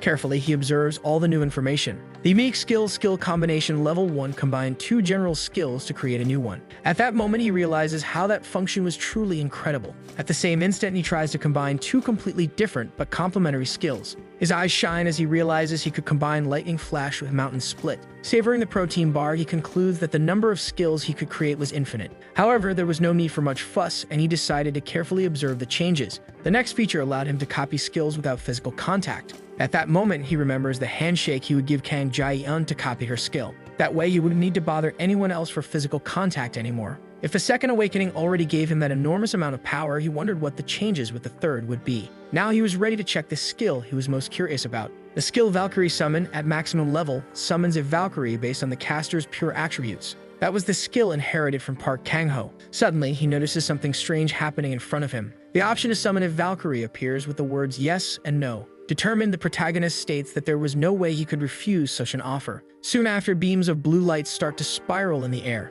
A portal begins to open in front of the warrior. Confused, he seems unable to understand anything happening before his eyes. A beautiful female figure begins to form, assembling from the beams of light. The energy is so intense that he can barely observe the entire scene. In a short time, the Valkyrie is fully formed and calls him Lord. Impressed with that ability, Jun-hyuk is left speechless, not knowing how to react. Looking at the system, he seems genuinely shocked by what just happened. According to the information, he could choose a name for the Valkyrie. However, the Valkyrie's status window was a bit strange without skills and equipment. The woman explains that her lord should be responsible for equipping the empty slots. If he equipped her with gear, it would be directly applied to her. Although it was strange, she starts to understand what needed to be done. Shortly after, a portal opens upon activating the subspace. Koi Jun-hyuk sticks his head into the red energy and starts searching for valuable items. Meanwhile, the Valkyrie waits for her master's return with new instructions. The scenery remains decayed with toppled buildings and empty streets. At that moment, the Valkyrie was already much better equipped with new armor. Even though the equipment wasn't to her liking, the hero asked for a bit of understanding. Navigating the system, he observes the items that were still empty. Soon after, he adds new boots for his subordinate. However, he explains that there weren't many pieces of equipment designed for women. Once again, he checks the system to observe the changes. The name field was still blank, and he reflected on how to fill it. Suddenly, he decides to ask the Valkyrie what her original name was. The girl responds that her previous master, Park Kang-ho, called her Park Ji-young. However, that wasn't to the warrior's liking, as he preferred more Korean-sounding names. The Valkyrie explains that the name given to her was the same as the younger sister of her former master. At that moment, Jun-hyuk is shocked by the information he receives. Apparently, he had no knowledge of Park Kang-ho's younger sister. Some memories related to a distant past begin to surface in his mind. He remembers the man's last request, begging the boy to find his family. Handing over a photo, he asked to take care of the family members in case they were still alive. That promise could not be broken under any circumstances, as he would not be forgiven even in death. The sun had already disappeared by that time of day, with the sky filled with clouds. According to the rules, she should receive a new name if the previous one was uncomfortable. Koi Jun-hyuk suggests naming her Sarah due to the easy pronunciation. With a smile on her face, the Valkyrie says that any name chosen by the master would be great. Now, he wanted to know if he should give her commands every time they fought or if she would be able to act on her own. The commands given by the master would be prioritized in tougher battles, but she could respond according to the situation. With curiosity in his eyes, he asks what fighting style Park Kang-ho had chosen. When she was with her previous master, the Valkyrie used to act as a frontline defender. Immediately, the boy asks for the map to appear in front of him. Observing all the locations, he wonders if the two should try hunting a monster as a test. Meanwhile, the creature was wandering calmly through the city. Unexpectedly, a warrior appears in front of it, ready for battle. Since he was different from Park Kang-ho, he would need assistance during the attack instead of defense. Floating through the air, she listens to her master's orders and charges her weapon. Sarah knew all the dangers, understanding that she could be restored if she died during battle. From the ground, he orders the Valkyrie to focus on dealing as much damage as possible. Suddenly, the creature lets out a scream, preparing for the fight. Meanwhile, the protagonist remains on the ground, shielding himself with his shield. Giving clear instructions to the Valkyrie, he asks her to strike with lightning flash when hearing the command.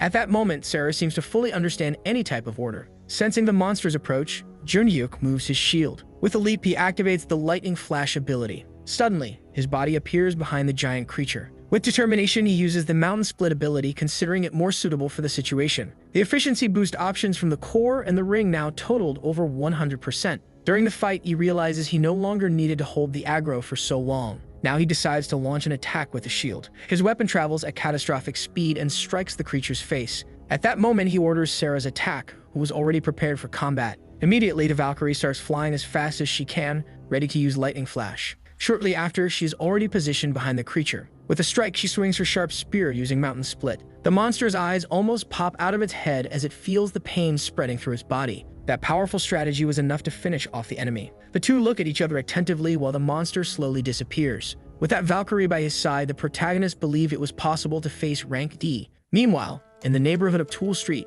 everything seemed calm. Walking through the blocks, Junhyuk discovers that Sarah had some emotions. Before becoming a Valkyrie, she was a human being. Valkyries were originally members of a destroyed world, selected among those who achieved specific feats. While the Valkyrie's voice was coming out through the system, the warrior seems to understand the situation. Upon arriving at his destination, he finds an employee with short hair and glasses. Asking for permission, he informs her that he came because of the rumors about a talented master craftsman. However, the girl informs him that the shop was no longer accepting production orders. Her face changes when the young man mentions S-rank equipment. Completely shocked, she asks the young man to repeat what he just said. Possessing materials from B-rank monsters, he was requesting the creation of equipment with those same items. At that moment, the girl is completely stunned, wondering how the young man had B-rank materials. But he didn't seem willing to reveal his source, stating that he would look for another shop. Realizing her overreaction, the employee apologizes for her curiosity. The request was specific for equipping himself with an armor set, plus one in a female format and portable shields. Doing the calculations, the girl asks for the woman's body measurements. Thinking for a moment, the warrior informs her that the woman is about 1.70 meters tall. When asked about her bust size, he looks at the system, waiting for a response from the Valkyrie. With his face completely red, he says that the size could be B. After collecting the main information, the employee already had everything necessary without further issues. Since it was a production with B-rank materials, everything would be ready in about 5 months. For now, the equipment he possessed was enough, and there were still 6 months left until a new gate would appear. Extending his hand, he refrains from closing a deal with the craftswoman. At the same moment, he would hand over all the materials for production. Before leaving, he asked about a place called Dabag Detective Agency. To help him, the girl provides the best directions to reach the desired location. Looking at the boy's face, she wondered what kind of things he was looking for. Shortly after he arrived at his destination, a building with closed gates. Meanwhile, a man was calmly reading the daily newspaper. Without looking at his potential client's face, he asked the reason for the visit. Without saying anything, Choi Junhyuk simply places a photo on the table. Lowering the newspaper, the detective listens to the young man's request, who was looking to find the woman in the photo. The brown-haired girl was named Park Ji-young. 1 week later, the sun reflected off the building windows. Inside the personal training room, 2 warriors held their weapons. Flying through the air, the girl activated her shield as an attack mode. Quickly, the strike hits the monster's face. Sarah informs that it was the perfect opportunity for her master to attack. At that very moment, he starts running, using the power of the lightning flash ability. Along with the mountain split strike, he is able to cause severe injuries to that creature. To his delight, the notification informs him that the mission was completed. The total hunting time lasted 8 hours and 20 minutes. However, he knew that time wouldn't be enough. When starting training, they spent more than 10 hours, which represented great progress. But Choi Junhyuk knew that Park Kang-ho was capable of defeating 10 Class C monsters in just 1 hour. Sarah feared for her master, stating that he shouldn't be so impatient. As an observation, she informs him that the master was constantly getting stronger through the combination of abilities. At that moment, he checks the system and sees the new War Master ability. That was the new skill created by combining Perfect Defender and Perfect Attacker. After testing it for a week, he discovered that combined abilities are either reborn as a new skill or fused. Shrugging, he informs Sarah about the sudden opening of a gate in Anhyeondong. The priority would be to reduce the hunting time as much as possible, preparing for what was to come next. Upon hearing the master's orders, the Valkyrie understands everything perfectly. Shortly after, he answers a call from Jang Ta-woo from the detective agency. At that moment, the fit man was in front of the building and needed to speak with the boy. Turning his back, he tries to understand the urgency behind the meeting. The two meet to talk while having coffee. Jang Ta-woo mentions the outlaw awakeners who had settled in the dangerous red zone. Most of those bandits were first awakeners who captured ordinary people to be enslaved. However, the protagonist didn't understand the connection with the girl he was looking for. In the man's opinion, Park Ji-young and her family could be living as slaves to the outlaws. Choi Jun-hyuk is completely shocked by the revelation and tries to understand the reason behind the suspicion. Jang Ta-woo informs that the girl's family had recently lived in Samsung-dong, which was now considered part of the red zone. Even so, none of that could be confirmed with absolute certainty. Yesterday, the detective's informant reported that there was a group of outlaws hiding in Samsung-dong. However, he didn't have the exact location, but was sure he could get the information soon.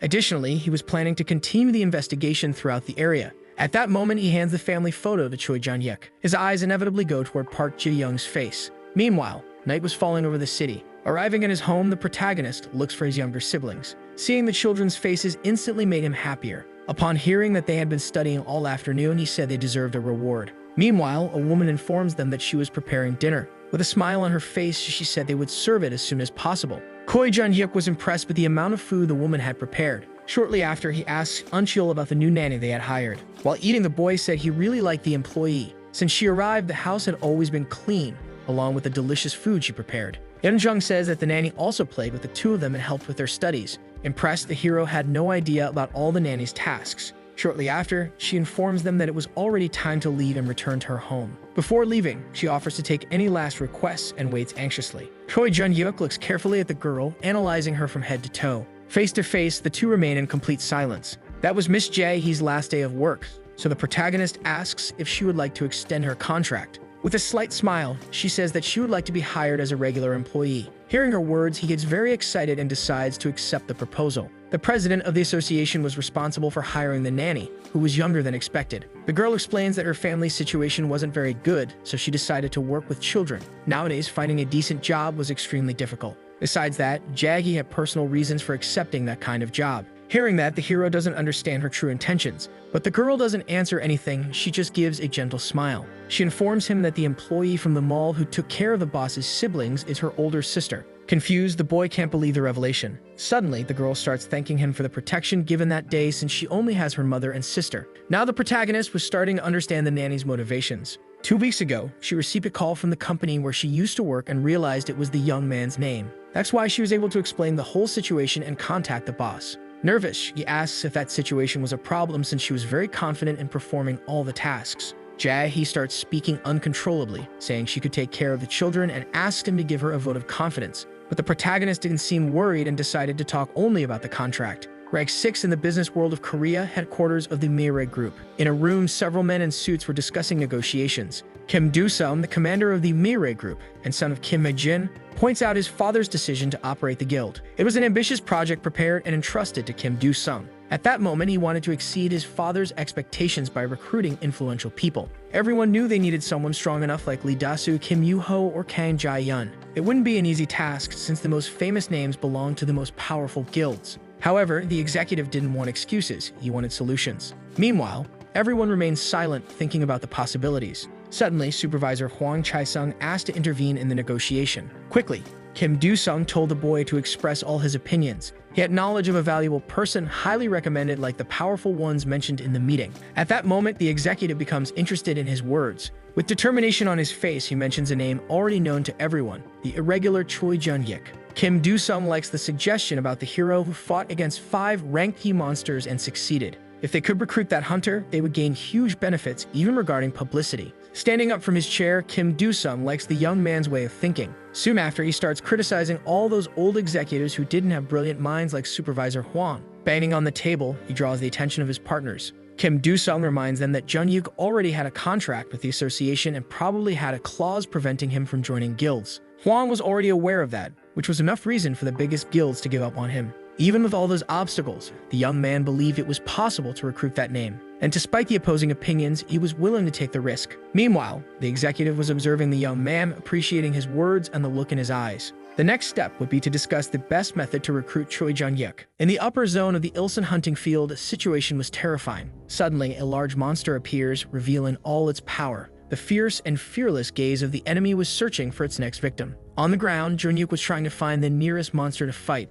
With a leap, the green aberration approaches like a bomb about to explode. From the middle of the smoke, the protagonist can feel the gaze falling on his body. Quickly, he activates his sword and calls for the Valkyrie. Sarah's body begins to form, gathering all the energy. This was a good opportunity to test everything the two had been practicing. Without wasting time, Sarah advances into battle against the feared monster. She uses the shield as protection and aims for a powerful attack. Shortly after, the creature's face is struck with force. At that moment, the threat starts to completely lose its balance. Choi Jun-hyuk runs to test the lightning flash ability. His body is teleported behind the brute, who notices nothing. On the other side, Sarah suddenly appears, floating in the air. Meanwhile, the monster watches both threats surrounding it. Together, they activate the Mountain Split ability. The strikes are directed at the creature's robust and strong body. The fight lasts exactly 3 minutes and 40 seconds, with increased power and efficient skill. At that moment, the warrior realizes he is truly prepared. The two were talking calmly when an energy started to dissipate in the air. Apparently, it was a gate that was being opened. However, the protagonist was unaware of the opening. Looking more closely, Sarah notices that it was a treasure dungeon gate. She had already entered one of those with Park Kang-ho, and the two managed to acquire powerful artifacts. For example, the strength weapon and the strength booster used by the young man. They were obtained by him inside the treasure dungeon gate. That was a very rare gate, so they should take the opportunity and enter as quickly as possible. Before it disappeared completely, the two warriors would cross the portal. Walking toward the energy, they took one step at a time together. Shortly after, they found themselves in a narrow corridor. Without wasting time, the young man decides to use his map as a means of navigation. As they walk calmly, Jun-hyuk realizes that it was a labyrinth and thanks the map ability. At that moment, Sarah realizes that she wouldn't be very useful on that mission. But just having the Valkyrie was already a great help. Soon after, he opens the information tab for a simple search. The name he searched was Treasure Dungeon Gate, a place where artifacts and abilities of powerful beings from a destroyed planet are stored, possibly for future use. However, Jun-hyuk seems suspicious of the place, assuming it would have some kind of security system. As he walks, he notices something strange and asks Sarah not to move. At that moment, he realizes it was a trap. Even though it looked like an ordinary floor, if you were careless, you would end up falling into a hole. Despite the problem, it wouldn't be necessary to identify the tiles with traps. The protagonist would use his powerful weapon to do the work for both of them. With a strike, he destroys everything in front of him. The debris quickly falls into a dark, bottomless hole. Now the two could cross safely, stepping on the remaining tiles. The map showed the exact location of the warriors. Suddenly, an arrow is shot, but Jun-hyuk manages to protect himself with the shield. They keep advancing through the labyrinth more and more. In the next room, they are chased by a giant cement ball. Their location keeps changing as they move. Upon opening the treasure chest, he manages to obtain 2 skill enhancement stones and a dungeon gate generator. After collecting the rewards, they continue walking side by side. The Valkyrie uses her levitation power to protect her master from a green slime. More and more, they keep traveling through the vast labyrinth. Now they arrive at a strange and unusual room. Compared to the other locations, this one was much more spacious, although it had no traps. In that place, there was no chest, only a book. The first was an item, and the second was a skill. Without thinking twice, Jun-hyuk reaches his hand toward the book. But the action is stopped by a shock along with a warning informing him of missing requirements. Confused, the warrior doesn't understand what was needed. Suddenly, a green figure appears from the shadows upon noticing its new visitors. The gaze of both goes toward the voice trying to speak with them. It was the golden goblin Jade, who started to recognize a familiar face.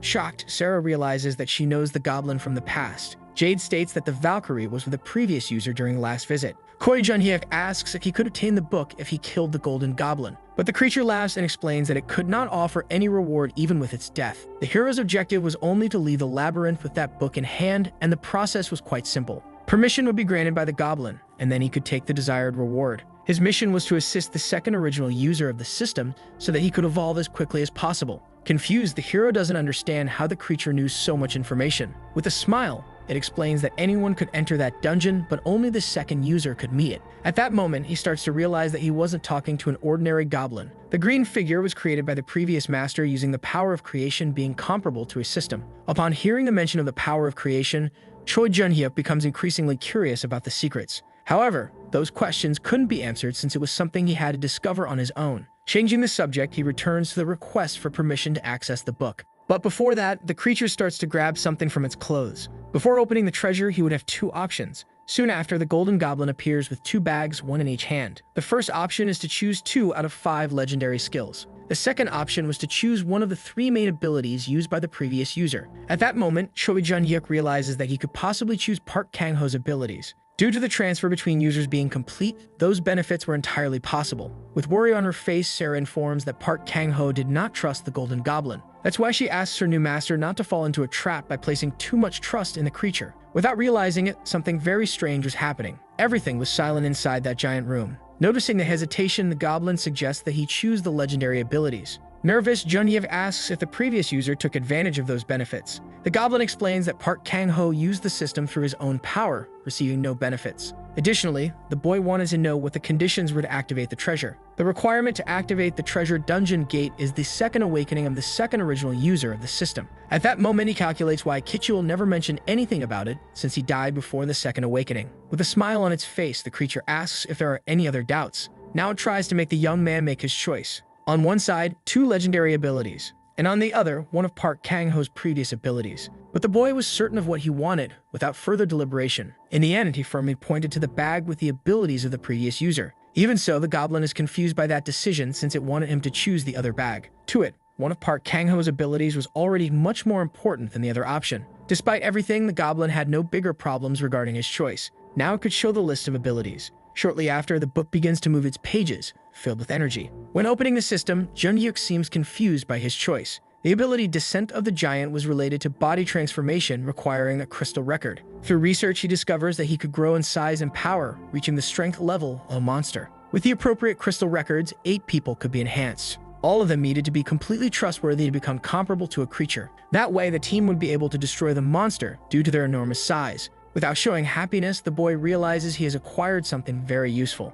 Turning his back, he notices an energy appearing all over the place. Without wasting time, the two cross the portal, saying goodbye to the goblin. As they left, the creature wished that the young man would continue growing more and more. After growing enough, one day he would be ready to know the power of creation, and at the right time, he would become a complete person. Meanwhile, night spreads throughout the city. Choi Jun-hyuk and his siblings calmly eat the meal prepared by the nanny. His thoughts are focused on everything that had just happened to him, as well as the suspicious goblin. Deep down, he had a strange feeling about the creature, which wasn't trustworthy. Suddenly, his sister notices that he was lost in his thoughts. Returning to reality, he tries to get back into the conversation they were having. The child wanted permission to visit the amusement park that week and take Jae with them. The girl's eyes sparkled completely when mentioning the nanny's presence. Eunchul also agreed with the idea since he liked the lady. However, Jun-hyuk seemed worried about the lack of rest during the nanny's free weekends. Despite everything, she didn't mind and said she really liked amusement parks. Jae comments that she wasn't tired and often visited the same places during her days off. At that moment, Eunchul becomes very happy upon realizing that the nanny would go with them.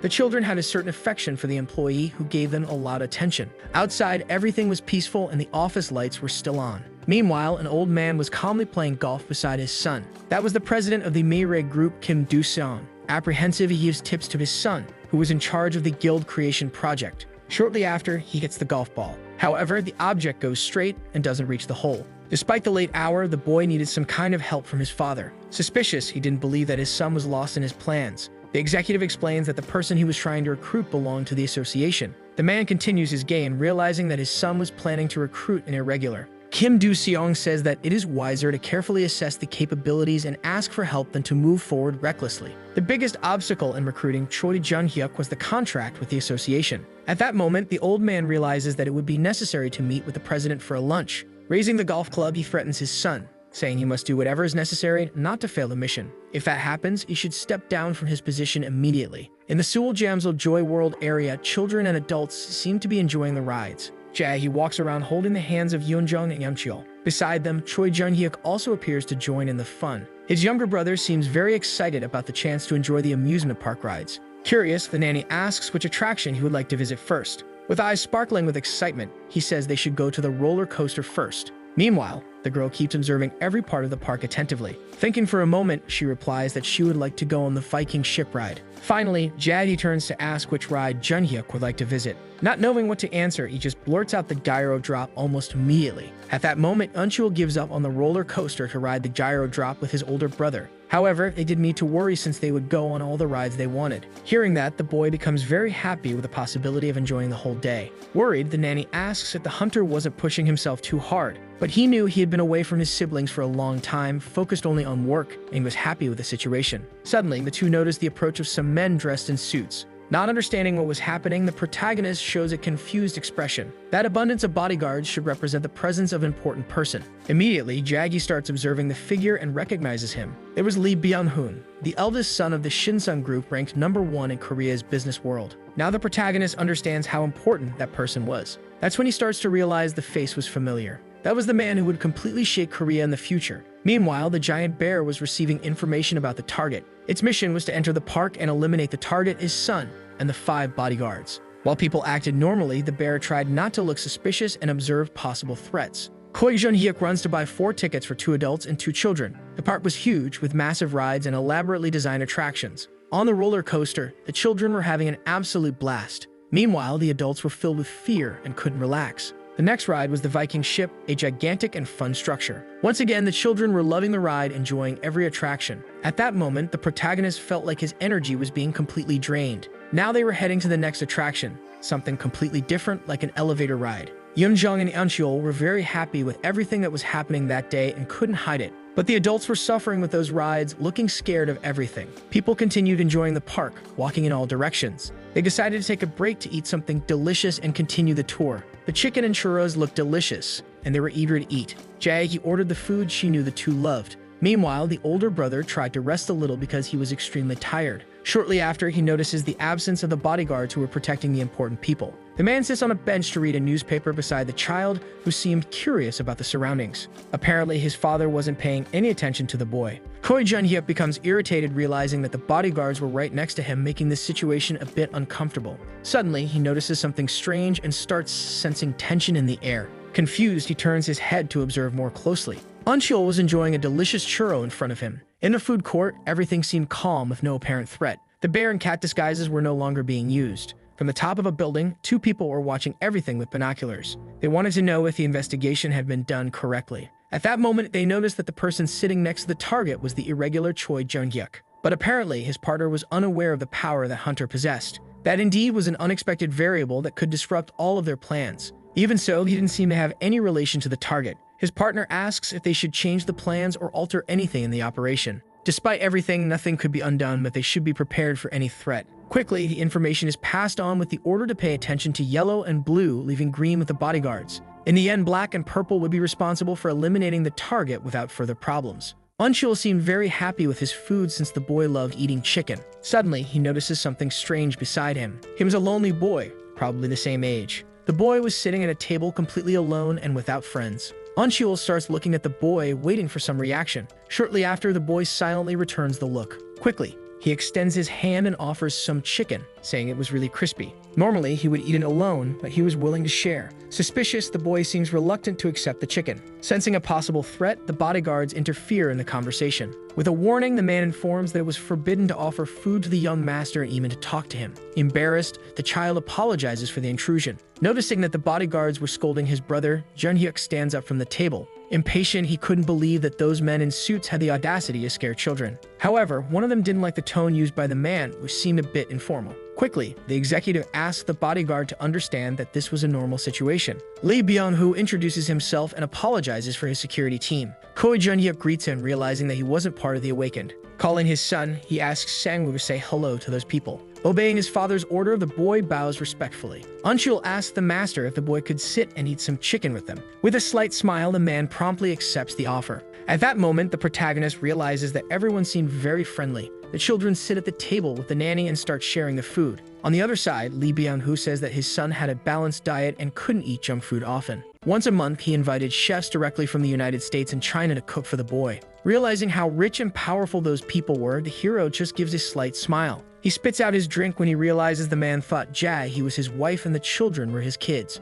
Shortly after, he explains the confusion, mentioning that they were just his younger siblings. Furthermore, the long-haired woman was just the nanny hired for the house. Confused, the executive couldn't believe the man went to an amusement park with the nanny. But he understands the situation when he hears that his siblings really like the woman. Lee Byung-hoo's smile is a bit annoying and strange. Realizing it was getting late, he calls his son to leave. The boy seems to be enjoying the food and his new friends. Euncheol asks the boy to meet them again so they can play together. Saying goodbye, he follows his father toward the exit, agreeing to meet again. Meanwhile, the criminals were watching the target's every move. At that moment, his father notices that the boy was very sad. Curious, he asks if the boy didn't have any friends at school. With a sad expression, he says he wasn't sure if his friends were real since he was the grandson of the Shinsan group. His father disagrees with all his opinions, talking about the hierarchy that exists in schools. Shortly after, he admits that friendship is originally like an illusion. Suddenly, a man in a black jumpsuit and fully masked starts approaching the two. He stops and grabs his sharp sword, showing that he was ready for a fight. Sangwoo points at the suspect, showing him to his father. From the right, a new threat approaches with a weapon. From the left, another thug gets closer and closer. Desperate, he calls for the security chief, Kim, already prepared to defend his protectees. Realizing it was an ambush, they should protect the boss at all costs. Without wasting time, the men grab their weapons, showing they were ready for the fight. The thugs begin to approach more and more, surrounding the targets from all sides. The coldness on their faces revealed their goal to kill everyone there. Scared, Sangwoo tries to huddle close to his father's legs. But Lee Byung-woo seems very worried about the situation, with despair overflowing in his eyes. Meanwhile, the family was finishing the delicious meal. Uncheol was truly a fan of chicken, so his belly was already full from eating so much. To him, it was the most delicious food in the whole world. Now he was determined to play a bit more with Sangwoo. But at that moment, his brother informs him that it wouldn't be possible. Sangwoo came to the amusement park to spend time with his father after a long time, and they should enjoy the time together. Apparently, the boy starts to understand a bit more. Suddenly, everyone starts hearing a loud noise and gets worried. People in the park start running in desperation, reporting a murder. Jae is confused by the situation and doesn't understand what's happening. Choi Jun-hyuk looks confused and tries to think about a possible threat. Without wasting any time, they get up from the table ready to leave. The protagonist realizes that the best thing to do was to get out of that amusement park as quickly as possible. Uncheol states that he wouldn't be able to run and asks his brother to take down the assassins with his super strength. However, he knows that the police would arrive soon to handle the situation. Therefore, there was no need for his involvement, even if the child believed it was necessary. Meanwhile, the child was trying to convince his brother to stop the villains. Jae agrees with the boy's words as she approaches. The woman asks the boss to protect the people until the last moment before the police arrive. She reassures him by saying she would protect Yeonjong and Yeoncheol. The guards fell one by one, unable to resist the attack. Even trembling, the head of security was still willing to protect his boss. The affection in his eyes showed all the rage contained within his body. Observing the differently colored fabrics, he realized that it was the rainbow. Even so, they couldn't understand why the target was the CEO, since they usually focused on smart beings. The black agent informs that it was a pure lie. Until that moment, they had only received requests to eliminate awakened ones. With a double attack, they strike the body of the head of security, Kim. As he falls to the ground, the assassin informs that they didn't discriminate against any murder request. That way, the executive realizes that someone else made the assassination request. Without mercy, he stomps on the bodyguard's head. Holding his weapon tightly, he was ready to end the man's life. The boy tries to hug his father, realizing there was no escape. The blade begins to approach his head as fast as possible. With a jump, Jun-hyuk intervenes in the horrible situation that was about to happen. He puts himself in front of father and son, determined to prevent that tragedy. Choi Jun-hyuk had a strange feeling ever since he met those two. Sangwoo seemed excited to see that the two were saved by a hero. The black agent realizes they would have to deal with problems ahead. His weapon begins to materialize in his hands, realizing he would have to fight hard. The bandit reports Choi Jun-hyuk's intervention. At that moment, the CEO realizes that the man he was talking to was an irregular. The reason for his interference was only the child, and he states that clearly. From now on, the two should find a more protected place away from danger. Upon noticing their movement, a bandit starts running towards them. Jun-hyuk's eyes follow the threat, realizing the imminent danger. Quickly, he runs toward the red one and delivers a powerful blow. Meanwhile, he asks the two to run as fast as possible. At that moment, there were still 4 enemies left to be taken down. With a smile on his face, he makes a joke asking no one to run away. Moreover, the protagonist mocks the name Rainbow upon realizing that the colors did not complement each other. Increasingly irritated, the black agent questions the reason for the young man's interference. Knowing that the situation was not his business, he simply states that he had a strong sense of justice. Without wasting time, he begins to demonstrate all his power. A shield begins to form in the middle of the amusement park. Shortly after, he uses the copying ability on the bandits. The light spreads throughout the environment, coursing through the bodies. Suddenly, the system opens, showing his newest acquisitions. The abilities that the black guy possessed seem similar to something he had already witnessed. Confused, he tries to think for a moment about what was happening. Soon after, he believes that the man in front of him was the person he was looking for. With an order, everyone was prepared to take down the enemy in the middle. Yellow and purple join forces, aiming for a powerful double attack. But the protagonist is extremely fast and skilled, managing to dodge both. With a jump, he launches his body into the air. Without anyone noticing his intentions, he manages to kick one of his opponent's faces. Gaining momentum, he spins his body around. And then he manages to hit the other bandit who wasn't expecting that blow. Now there were only 2 opponents left to be faced. Green seemed extremely confused upon realizing that Yellow had fallen to the ground. Using a threat tone, he realizes it would have been much worse if he had a weapon in his hands, since none of them would be alive to tell the tale, losing their heads immediately. However, he came a little unprepared as it was supposed to be an outing with his siblings. Lastly, he states that he wouldn't kill any of those bandits. Instead, he would give them another option. Koi Jun-hyuk was offering a choice, suggesting that they could either continue facing the situation with him or simply take the fallen and leave. Now the bandits had a difficult decision ahead. Purple was trying to get up but was trembling a lot. Called by Black, he asks him not to believe the man's words. Green agreed with that, realizing there was no way to escape besides losing some credibility. Therefore, the remaining ones should fight against the enemy. But Choi Jun-hyuk stated that they would not be able to come out victorious anyway because they couldn't handle him. At that moment, Black realized that they would have to retreat, leaving the mission aside for now. Besides, it was not the time for discussions and everyone should follow the captain's commands. Even so, Green didn't seem to agree with the decision. Smiling, the protagonist realized that victory was guaranteed. While some helped the others to get up, the men exchanged intense glances. Turning his back, Black states that he wouldn't do any kind of trick. In the end, he asks that they never meet again. Shortly after, a person starts running in desperation. Lee Byung-woo appears completely desperate, saying that the man shouldn't let them escape. He kept arguing with the boy, claiming that his decisions were not wise. If he hadn't given them an escape, there would have been a fight to the death, and the destruction cause could have extended to innocent civilians. Koi Jun-hyuk bet that this wasn't what the rich man wanted. Suddenly, more guards appear, worried about the master's safety. One of them tries to check if everything was alright with him, showing that they arrived as quickly as possible. However, Lee Byung-woo seems extremely irritated when he realizes that the men arrived too late. Embarrassed, they didn't even know how to respond or how to react. An old man apologizes for the delay that could have resulted in a catastrophe. Because of that, he and his son could have been dead at that moment. Turning his body, he shows who was responsible for saving him. However, in that scenery, there was only an amusement park and nothing more. The next day, the sky is sunny with few clouds. Inside his house, Jun-hyuk seems to observe something intriguing. His thoughts are on the Rainbow Group, remembering that Black was someone he knew. Anyway, he couldn't understand the motivation of the bandits since they weren't villains. In his memories, he recalls when he managed to get rewards but didn't know when the gates would appear. Despite everything, there was no sign of a new appearance. Cheol-min calls for the protagonist, who answers immediately. The man asks if his friend was busy that day. If he was free, the two could have a few drinks together while catching up. Shortly after, many bottles had already been emptied. Sitting face to face, the two talked and exchanged updates. Koi Jun-hyuk found it strange how his friend was drinking. Nervous, he asks if everything was alright, noticing that Cheol-min was feeling down. Choosing his words carefully, he seems not to know how to start the sentence. Suddenly, he reveals that his guild was merging with another guild. Apparently, the negotiations had been dragging on for a long time. Most of the hunters who reached Second Awakening or higher were rehired under better conditions, but First Awakening hunters like him would apparently have their contract conditions reduced. In the end, they were trying to cut as much staff costs as possible. With no other option, they stated that the contract would end if he didn't approve the new measures. From now on, Cheol-min would focus on team hunts while looking for a new guild. Showing all of his irritation, he crushes the Ken tightly. At that moment, he realized that they treated him like complete trash. Now Jun-hyuk realizes that the invitation for a drink was actually a venting session. Cheol-min says he needed to drink something strong, and the only person who came to his mind was the guy in front of him. With a smile on his face, the protagonist's expression starts to change. Changing the subject, he says that he shouldn't worry anymore and should join the mercenary group. Cheol-min realizes that his friend was referring to the group he himself created. The number one person he always wanted to recruit was Cheol-min, but he held back because of the other guild. Despite the proposal, the man didn't seem very interested, finding the situation quite strange. Officially, there was a leader and a vice leader, but he didn't need to act any differently. Nervous, Cheol-min seemed reluctant to accept the proposal but decided to agree to his friend's request. Koi Jun-hyuk laughs while the man asks him not to play the boss. With a provocation, he suggests that if he's commanded, he will respond submissively, but in an ironic way. Meanwhile, the valuable object starts to shine intensely on the table. Frightened by the brightness, the protagonist notices the change in the object. From afar, Cheol-min can hear a strange noise. Finally, that reward was giving powerful signals.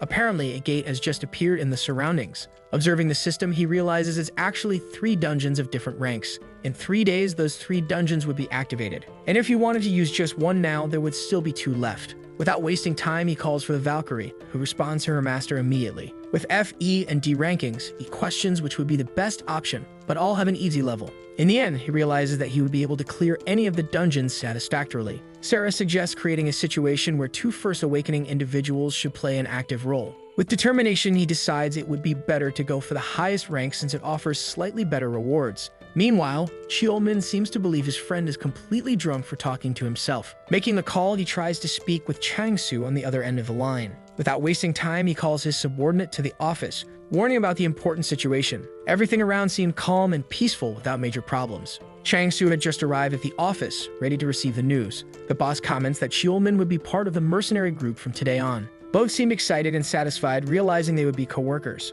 Changing the subject, the boy asks about what the boss was trying to say earlier. However, he warns that the important issue was separate. With a command, he triggers the Valkyrie's appearance in the room. The men are petrified upon noticing Sarah's presence. The woman appears with her magnificent attire and imposing presence. From now on, that Valkyrie would be the vice leader of the mercenary group. With a smile on her face, she thanks her master and introduces herself as Sarah. After the shock, the men remain perplexed by the whole situation. Shortly after, they fall in love with the woman's beauty. Kang Jae-eun used to be the most beautiful woman for Chang-Su, but compared to Sarah, she meant nothing now. Laughing, Sheolmin tries to restrain his colleague. Suddenly, Choi Jun-hyuk reveals that he was about to tell a strictly confidential secret. To everyone's surprise, he says that he was actually not a tanker. His colleagues are shocked, but he confirms the information again. Additionally, many people called him an irregular since he was different from regular awakened ones. In the end, he could be considered a multi-class awakened. Originally, he could only use tanker and dealer, but after his second awakening, he gained access to a wider range of abilities. Chang-Su seems truly impressed by everything the irregular was capable of doing.